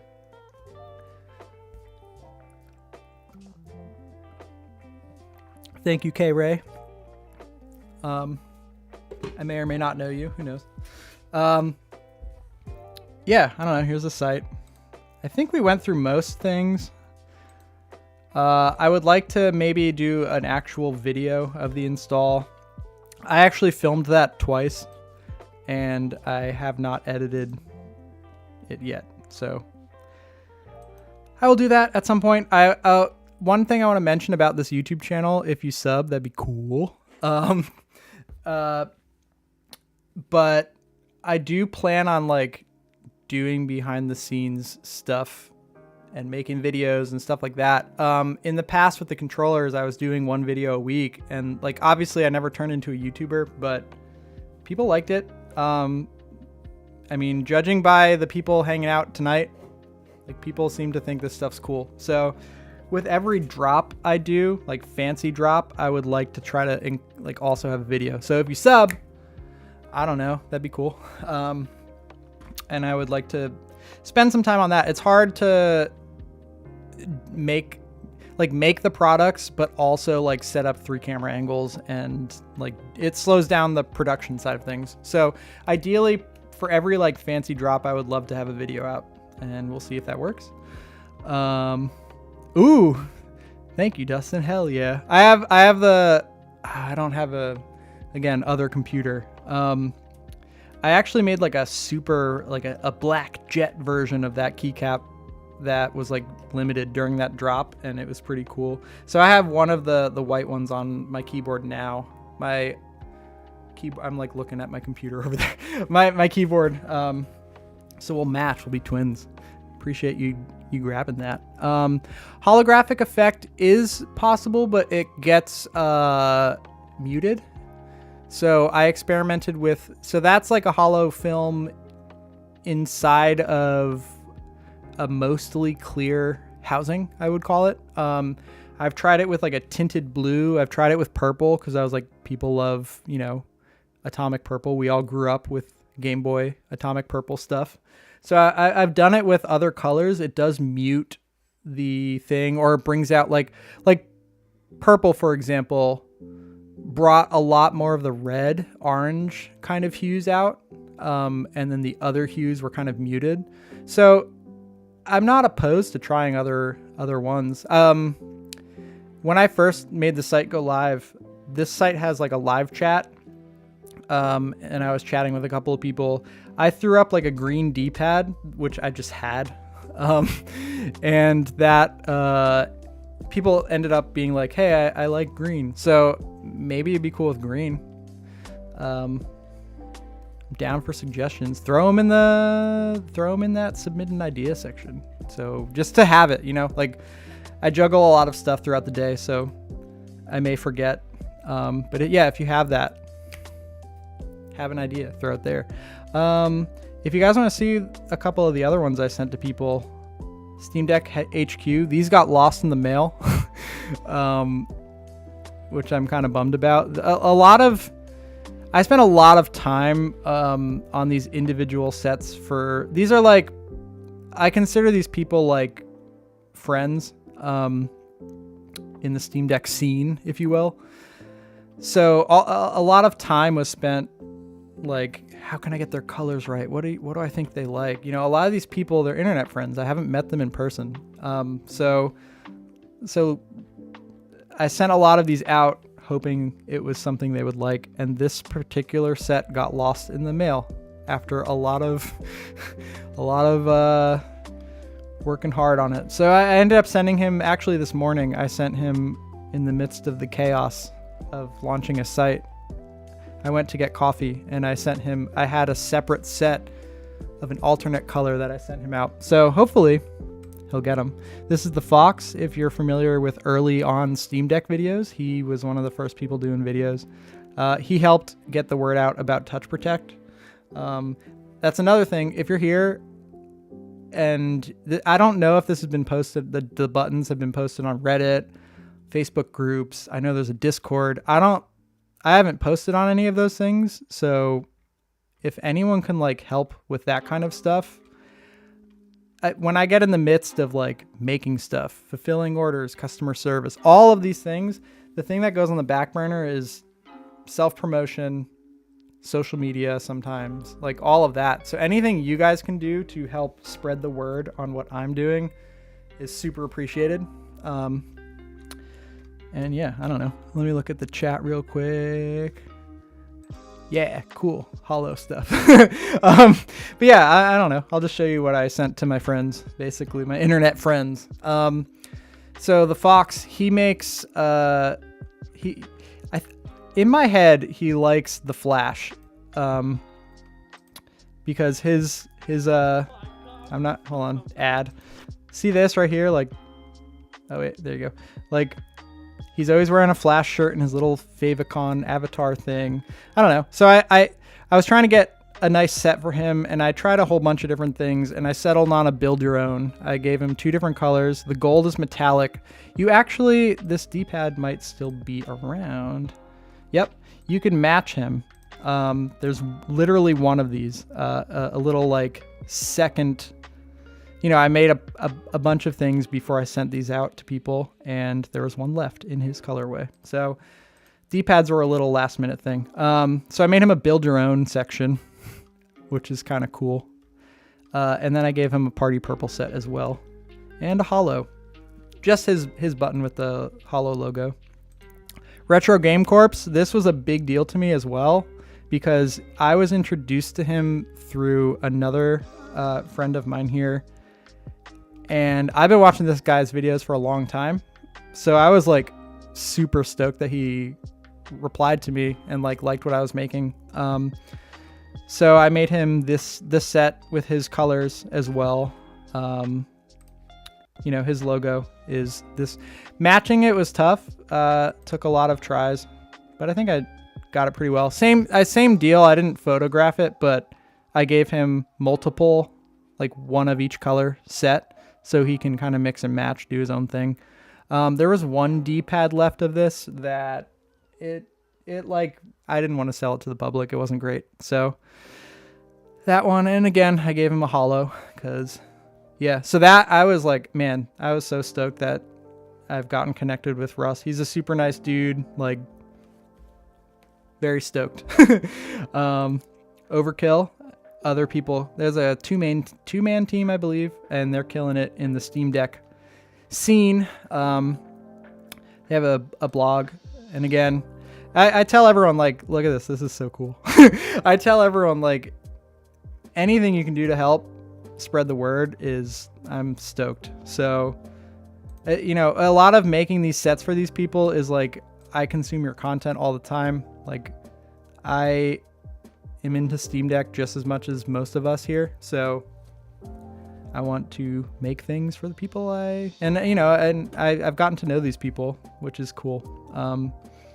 So yeah, this is his color. I think it looks kind of like the freeze pop thing. You know, it's easy for it to be like, oh crap, it's American flag.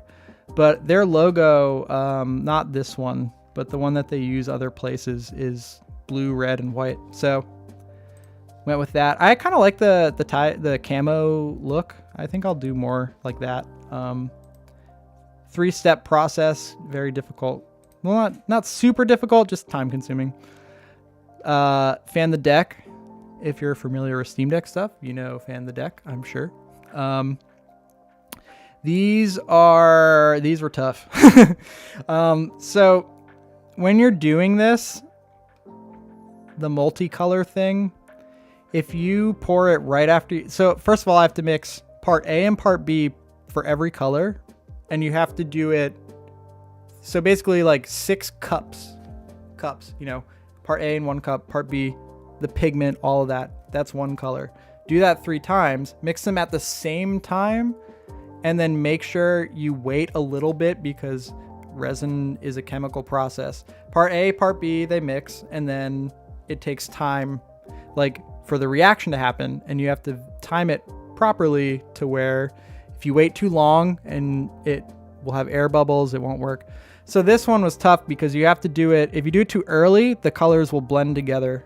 And if you do it too late, you have air bubbles and stuff. So these, any set where you see like this, these kind of styles will be pretty limited just because I can't, you know, a basic purple, not basic, but like a single color thing. I'm looking at the other camera, but like a single color thing, I can put in a bunch of molds at one time, give or take. I mean, there's limits, but I can produce more of those than I can stuff like this that it's hard. Like making these, I must have done, man, I can show you, it's kind of hiding right now behind this chair, but there's like cups and cups. There's a cup right there of like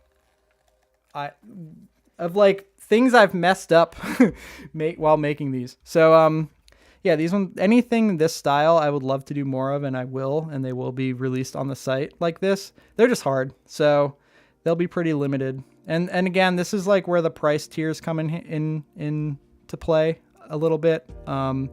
Obviously, as a one-man show, if my time is taken up by a smaller amount of sets, I have to, you know, price accordingly. I'm not gonna like, you know, I'm not like a price gougey boy, but you know, so this kind of stuff, I love the way it turns out. It's so cool, but it's just hard to do a bunch at once.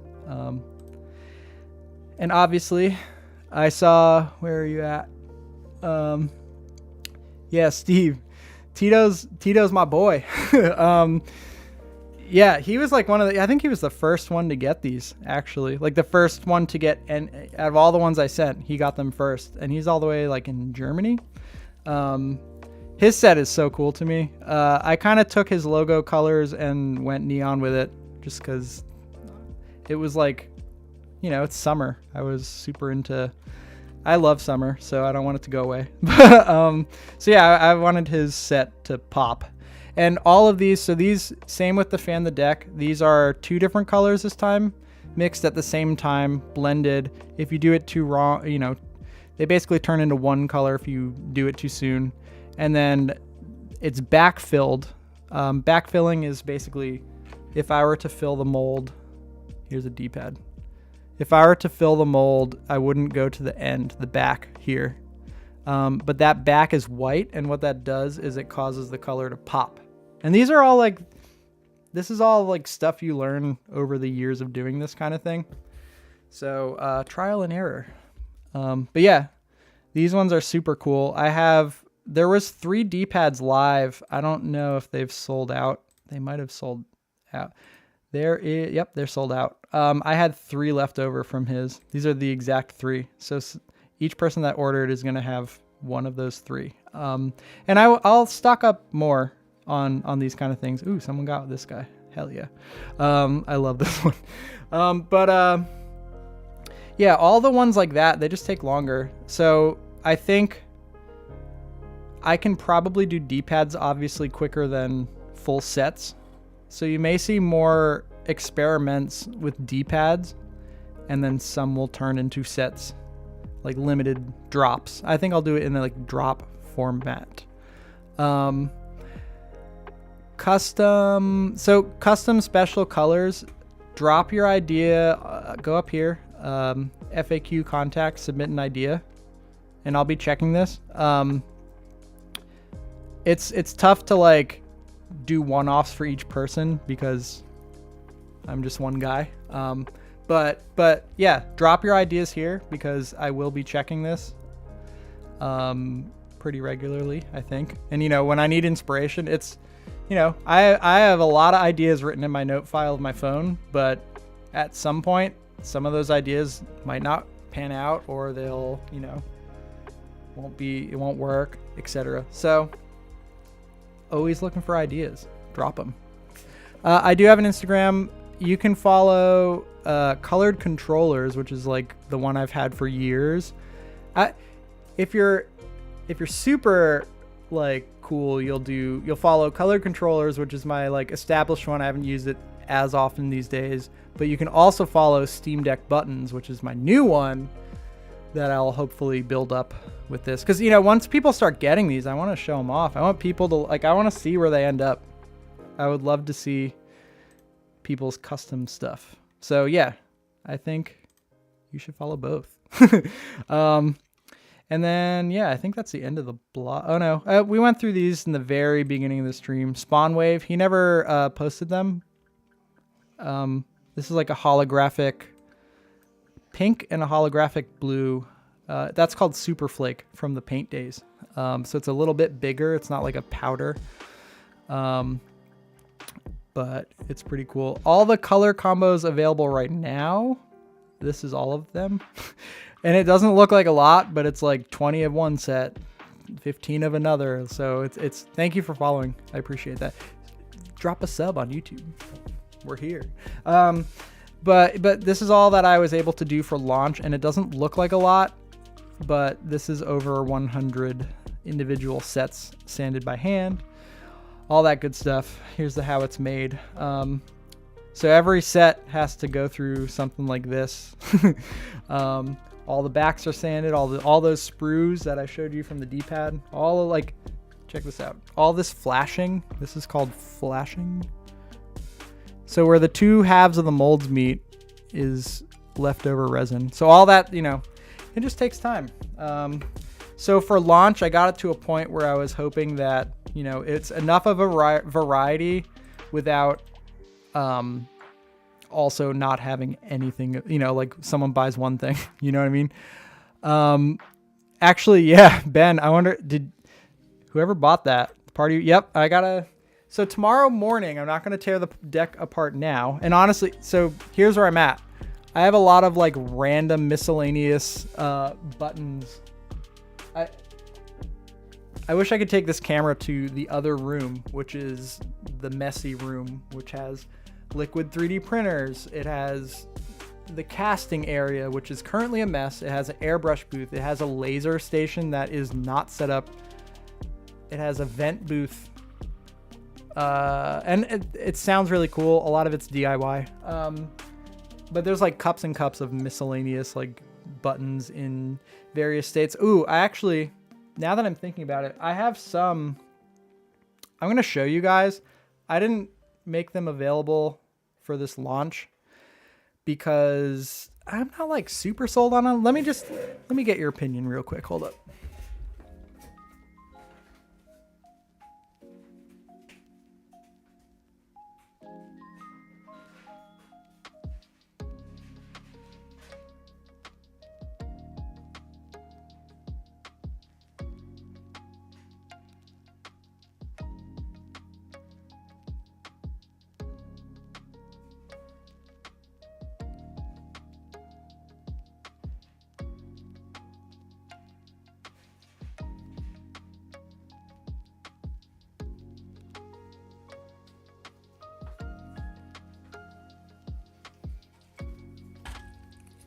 I came back with some goodies. All right.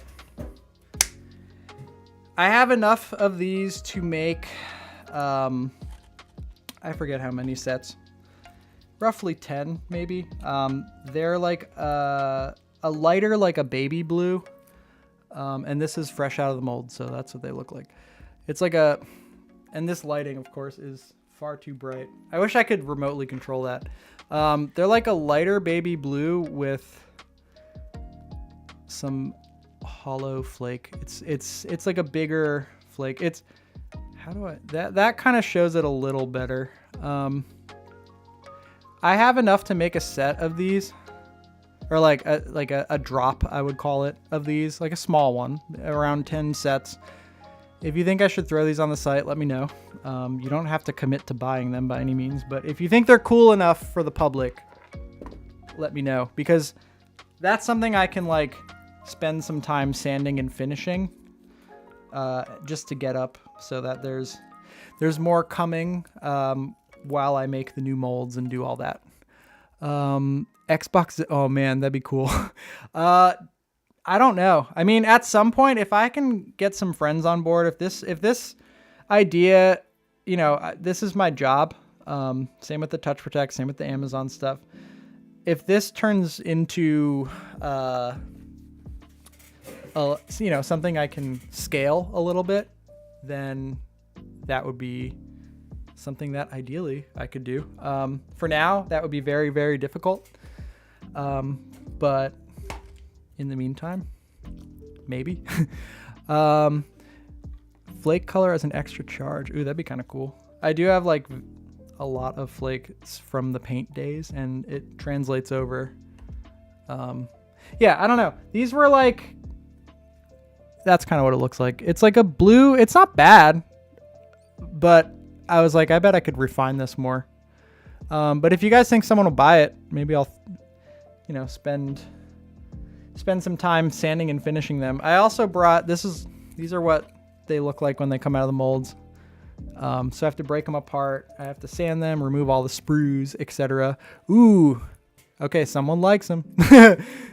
Honestly, thank you for these ideas. You guys are in on the ground floor of, you know, you're here day one. That's awesome. I brought this cup. This cup is where I have experimented with D-pads. D-pads are a good way to get a rough idea of colors and things and ideas. And this is a cup of them. So I figured I'd show you guys. Do you want a dramatic reveal? Here's a dramatic. Ready? The big pour. Let me get this out of the way. D-pads. All right. Let's go through some D-pads. I think I have here. Actually, here you go. This is purple with hollow in it. I'm going to hold it with. This is a holographic purple. You see how the red really shines through? And again, this lighting is too bright for hollow effects. One day I will get. We're going to work out the live stream kinks at some point. So it's like, you know, it's purple from the sides. This is where like the other like clear hollow, when you're on the sides here on the clear hollow, that's where like the different hues of blue come out. All of that goes away with a purple base, but the red is cool. You can kind of see it there. So there's an example of hollow inside of that. And yes, I can suspend things in resin. With the matte finish, it doesn't show up as well. That's where I'm kind of hoping to, once I have highly polished molds and masters and all that, and I start polishing up, you know, in the future, I'm going to do super gloss, kind of like this. Oh, the top down cam died, I think. Blog, sorry. Stuff like this, I can suspend stuff in the resin. But like doing it with a matte finish mutes it, which is kind of cool in certain ways. So like with those spawn wave ones, you can tell on the D-pad shot. See the it's like muted. So it's like hollow effect, but it's like, ooh, what's under there? It's like frosted. So you can do that kind of stuff, but I think where that suspending stuff will really shine is once I get to highly polished stuff like that. And yeah, honestly, Steve, I have like so many ideas for when this side of it comes out. I'm so hyped on that, but it's a lot of work. So that's that D-pad, hollow. Here's where Party Purple sort of became a thing. Blech. Whoa, Party Purple, but like not as good. Again, this is my like cup of suck. I would call it, not cup of, it's just like experimental. There's like also ones with like air bubbles in them and stuff. So like, it's also where I've kept scraps. This one's kind of cool. This was, I think, for our Retro Game Corps that didn't end up going to him, but I like this look. Pigment Bomb. It's kind of like a, I mean, in this colorway, it is kind of like Fallout-y, dystopian looking. I like it. Let me know if you like that. Again, we're going through a tour of like random stuff. So not all of them are going to be hits. This was just like, how does this work? This is all pigment, or all Super Flake, nothing behind it. Pretty whack. Went in the cup. Didn't make it to prime time. And then we have like various shades of purple. Again, a lot of this was like, hey, I need to dial in something repeatable for purple. And these are purple. These are slight differences in purple. Actually, I don't think the camera will even pick it up.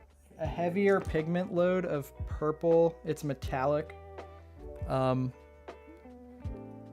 it's not. You can kind of see. There's a little depth to it, and it's kind of cool. But on a larger scale, you'll end up with some that... It's just like some that don't look as good as others. Here's a green one with that same principle behind it, and I know why it looks like this.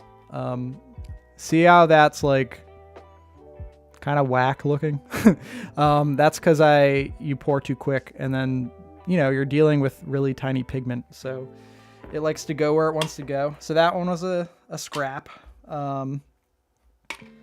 Various shades of orange, same deal. Where this is all stuff I'd like send pictures of my friends, like, hey, what do you think of this?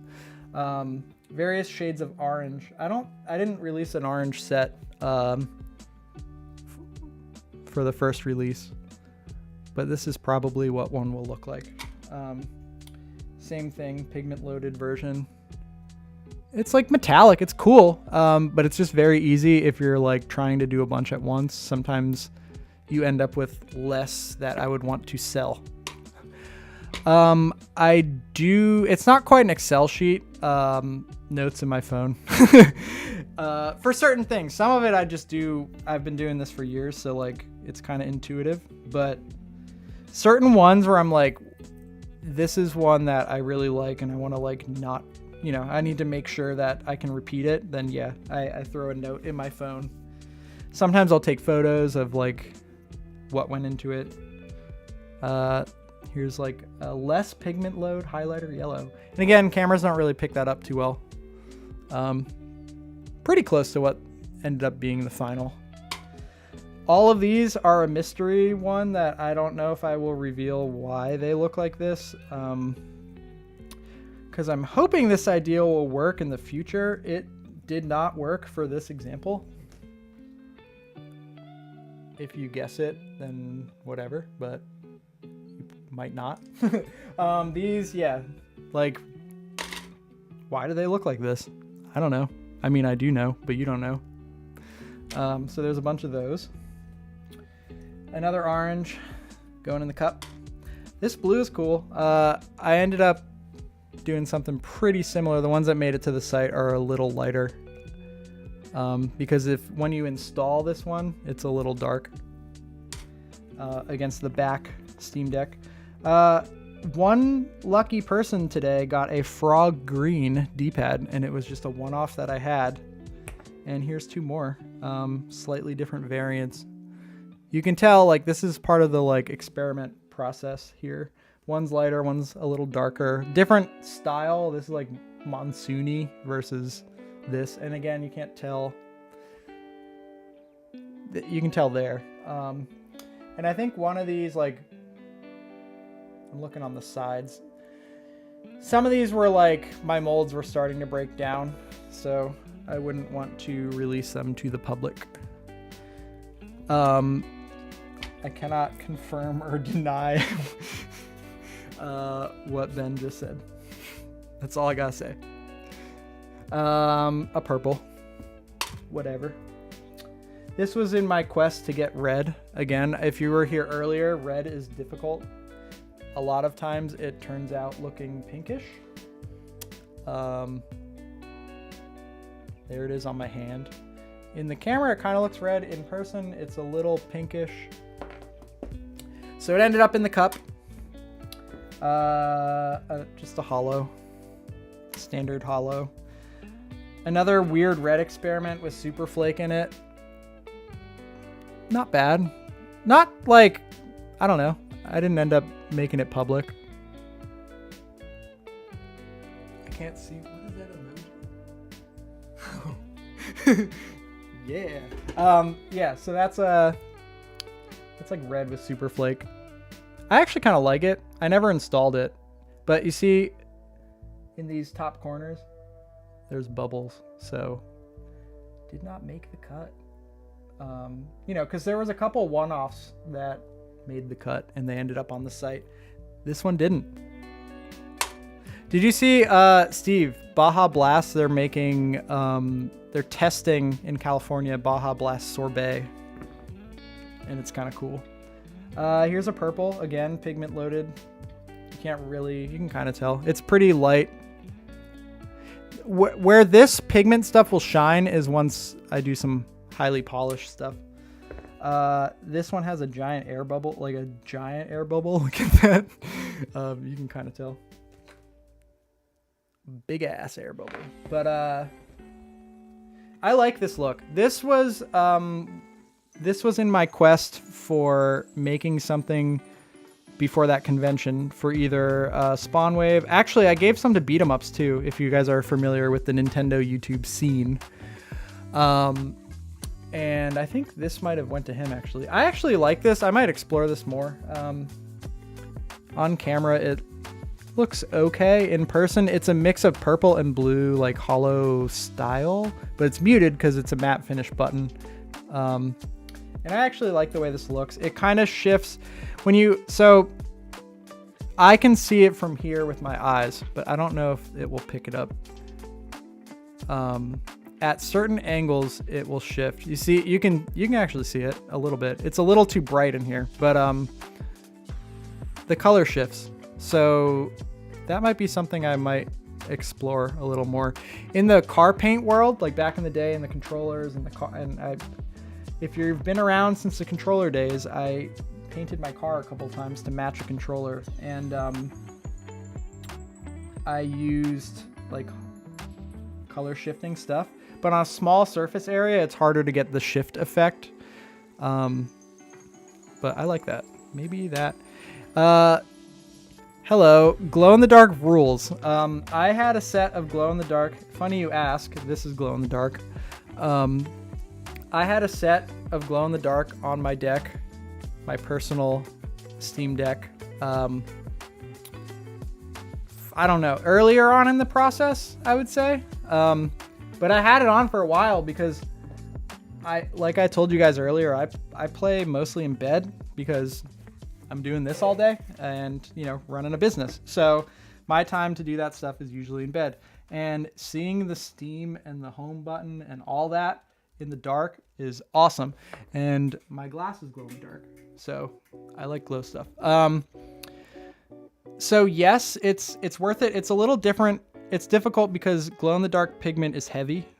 So if you do too much of it, it looks sandy. So that's kind of where the timing thing comes in. You can do it as it's curing, and that will hold the heavy pigment longer and suspend it better. But I wanted to have a set of holo on launch, and I think I have some kicking around, but they weren't like 100% my favorite thing.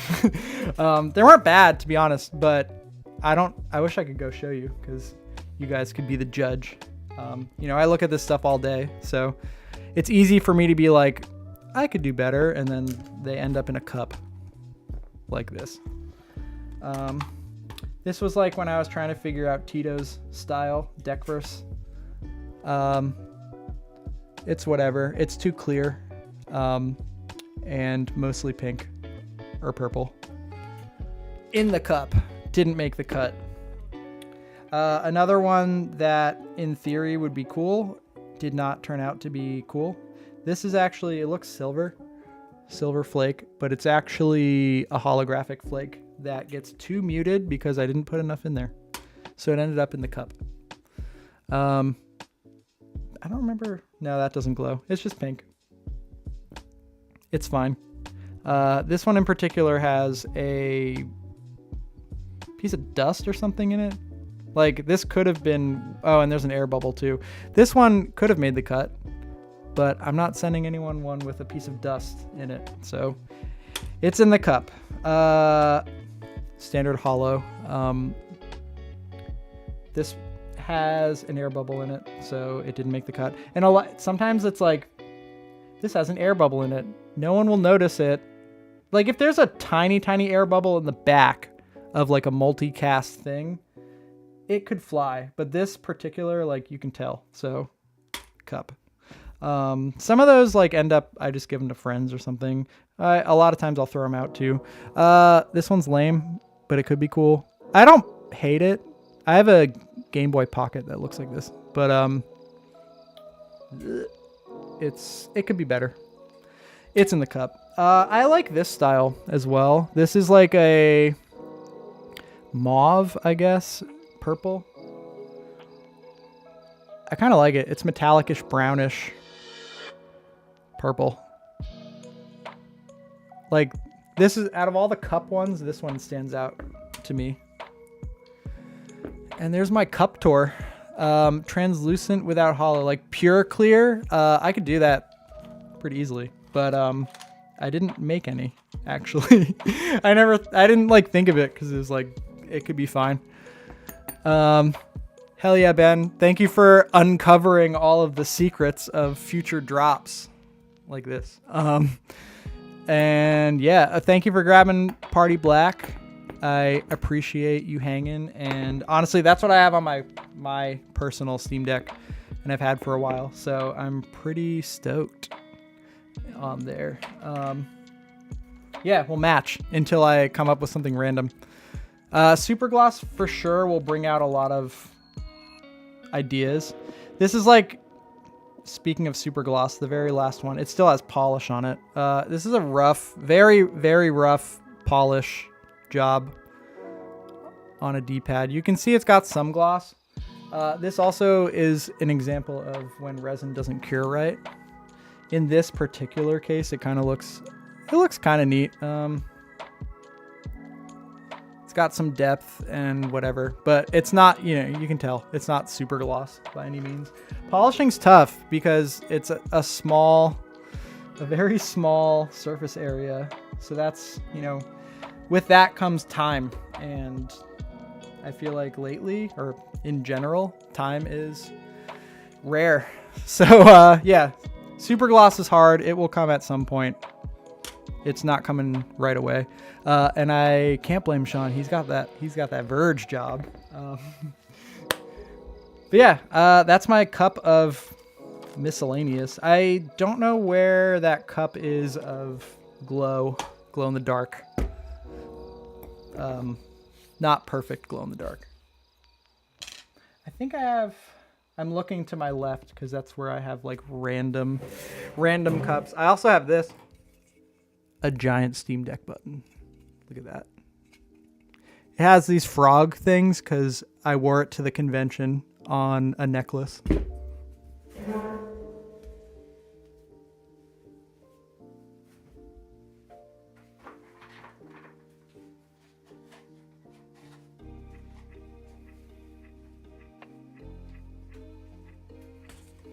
So many cups.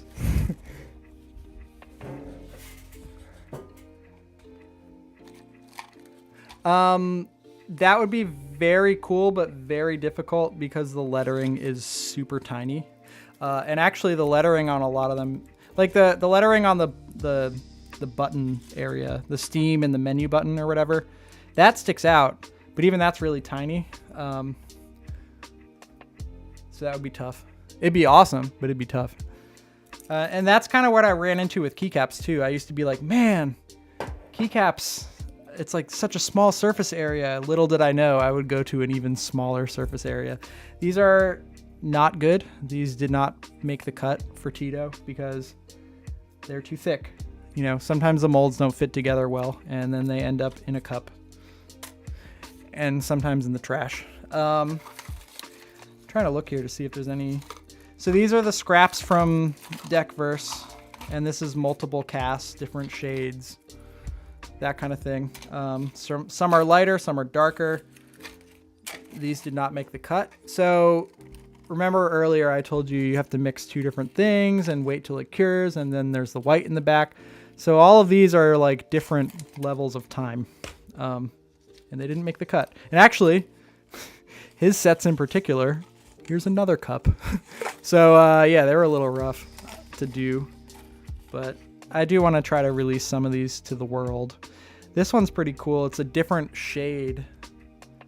It's very light, but it's kind of cool. I like it. And this one's too thick as well, and it has an air bubble, so didn't make the cut.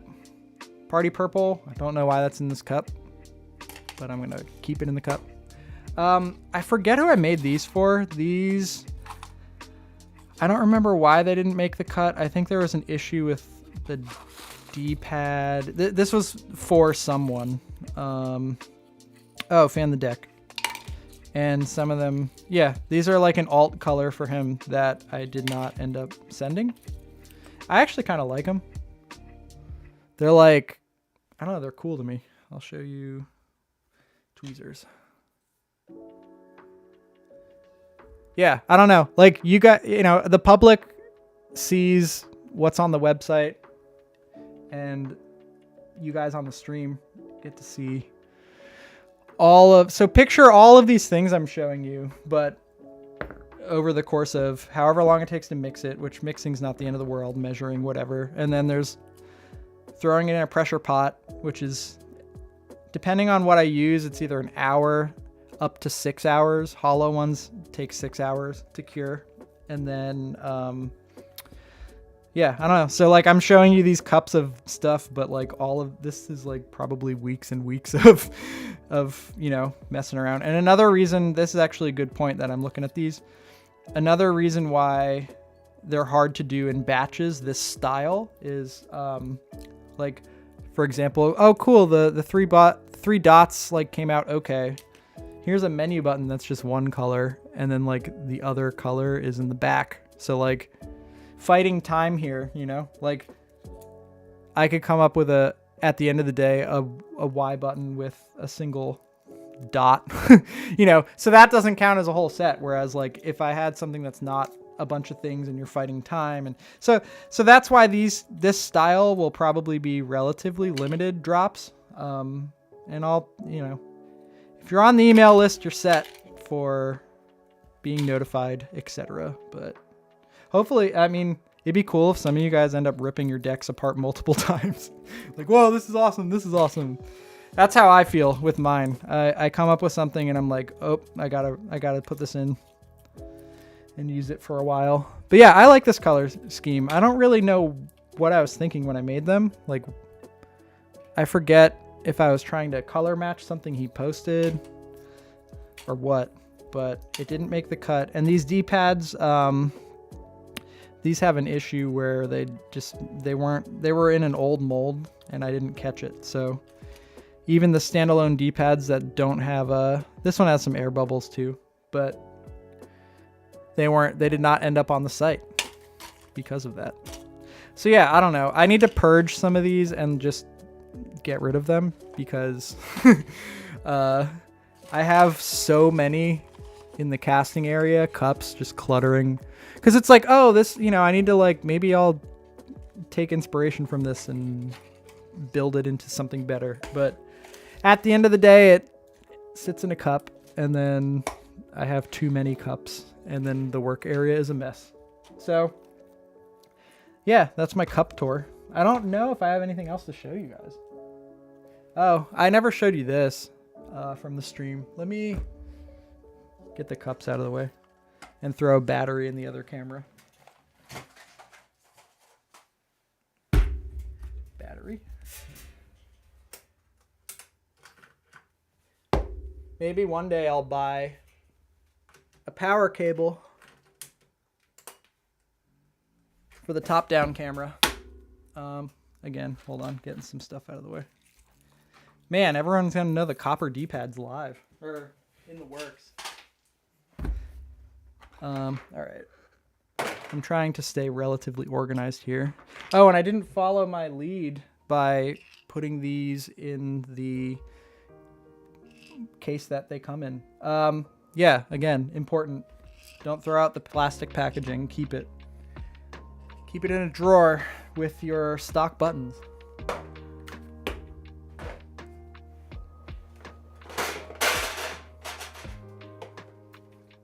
This is heavy. There we go. Top-down camera, killing it.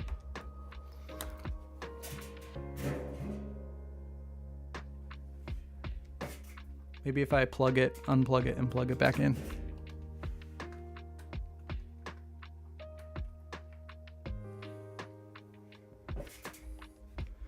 Boom! Look at that. So this box is more prototypes. Always prototyping. I have various 3D printed things, resin casted things, printed stuff that didn't end up materializing. Weird shit like this. It says good, yay, but like it's not good and it's warped. So yeah, part of the process, just making stuff, etc. So I don't know. I don't even know if anyone's watching anymore. I gotta check. I might call it if that's cool with you guys. Had quite a long day. Had quite a long. The launch was freaking cool. I'm so grateful that people stopped by and, you know, checked it out, etc. You know, I'm grateful that these people that I've been talking to that are my friends in the Steam Deck scene wrote articles for me to spread the word. I'm grateful for you guys to help spread the word, ask questions, you know, make this feel like a hangout instead of just me talking to a bunch of cameras. That was awesome. So yeah, if there's no other questions, I will probably head out. For the Touch Protect Waterfall, will there be other color options? Not right now. My supplier only has that in one color. I wish that was like, I wish I had control over that. I don't, because people have asked me about hex in different colors, and I'm like, I'm at the whim of 3M, I guess you would call it, and you know, the people that make the actual material. So I wish, but as of now, no. But I don't know. Waterfall's cool. Look at this. Look at it. Even on this camera, you can tell. This is like when I first saw Mirage, which I called Mirage camo because it does do the same shift effect. It just doesn't, it's not as pronounced. It's more like subtle than Waterfall. So this is my new like jam lately. And honestly, when I play Sound Voltex, I don't know if anyone, that controller I showed earlier, it's a music game. I turned the Steam Deck this way, and I thought about making the Waterfall's face. You know, I always have him pointing down, but maybe I should switch it up and have him point inward or something. I don't know. So yeah, no colors at this time, but I'm always like, you know, I love this stuff, so I'm always constantly looking it up and stuff. Hell yeah, Steve. Thank you for sticking around. And if something's sold out, I did put a notify thing on the site. I'm a Squarespace man, so Shopify's new to me, but I tried to set it up as best as I could to make it easy for you guys. And yeah, so if something's sold out, I will get to it at some point. Again, telling everyone I'm one dude, but this is my full-time thing, so I will get to it. Thank you guys for hanging out. Some of you guys have been here quite a while. My mod friend, who was here in the beginning, he is in a different country, and we were talking for like a couple hours beforehand, getting the stream set up, the audio, the technical details, and he's like, it's already midnight or something. So I think he fell asleep. We're still on a Discord call over here on my phone, and I took I had an AirPod in so he could tell me in case something like happened or whatever, and he totally fell asleep. So I'm gonna shoot him a text, thank him and everything. But I appreciate you guys. Dustin, thank you for slamming that chat with all these questions. I love like talking about this stuff, and in the months and months and months, half a year plus of figuring this out, making it into what it is now. I annoyed the hell out of my friends. that my group chat, I see them popping up. I don't know if they're still in here, but all these like minute details of what do you think about this? So like it's cool to have people interested in it and not hating on my friends. They just, anyone you talk to about really tiny details about something forever and ever will get annoyed. So I appreciate that. And honestly, if there's a Steam Deck 2, I will be first to pre-order. I was in my old rented not photo studio. Like I had a studio for this stuff, doing keycaps. And the day that the Steam Deck came out for pre-order, I was refreshing my phone, a laptop, and the like shipping computer desktop. So I will be in line for Steam Deck 2 as well. And yeah, I don't know. Spread the word for me. I would appreciate it. I'm going to try to do that too, but I don't want to spam everyone either. So it's a balance. Thank you guys again. I'm going to end the stream. I don't know how this works, so this might be recorded. I don't know. We'll see. It looks like I had 83 views total. That's pretty cool. Yeah. All right. Take it easy, guys. Thank you for hanging out. I'll do this again. We'll come up with an idea. All right. Bye. I'm going to sleep. It's like over midnight. All right. Yeah. Take it easy, everyone. Appreciate you all. And tomorrow will be a busy day. See ya.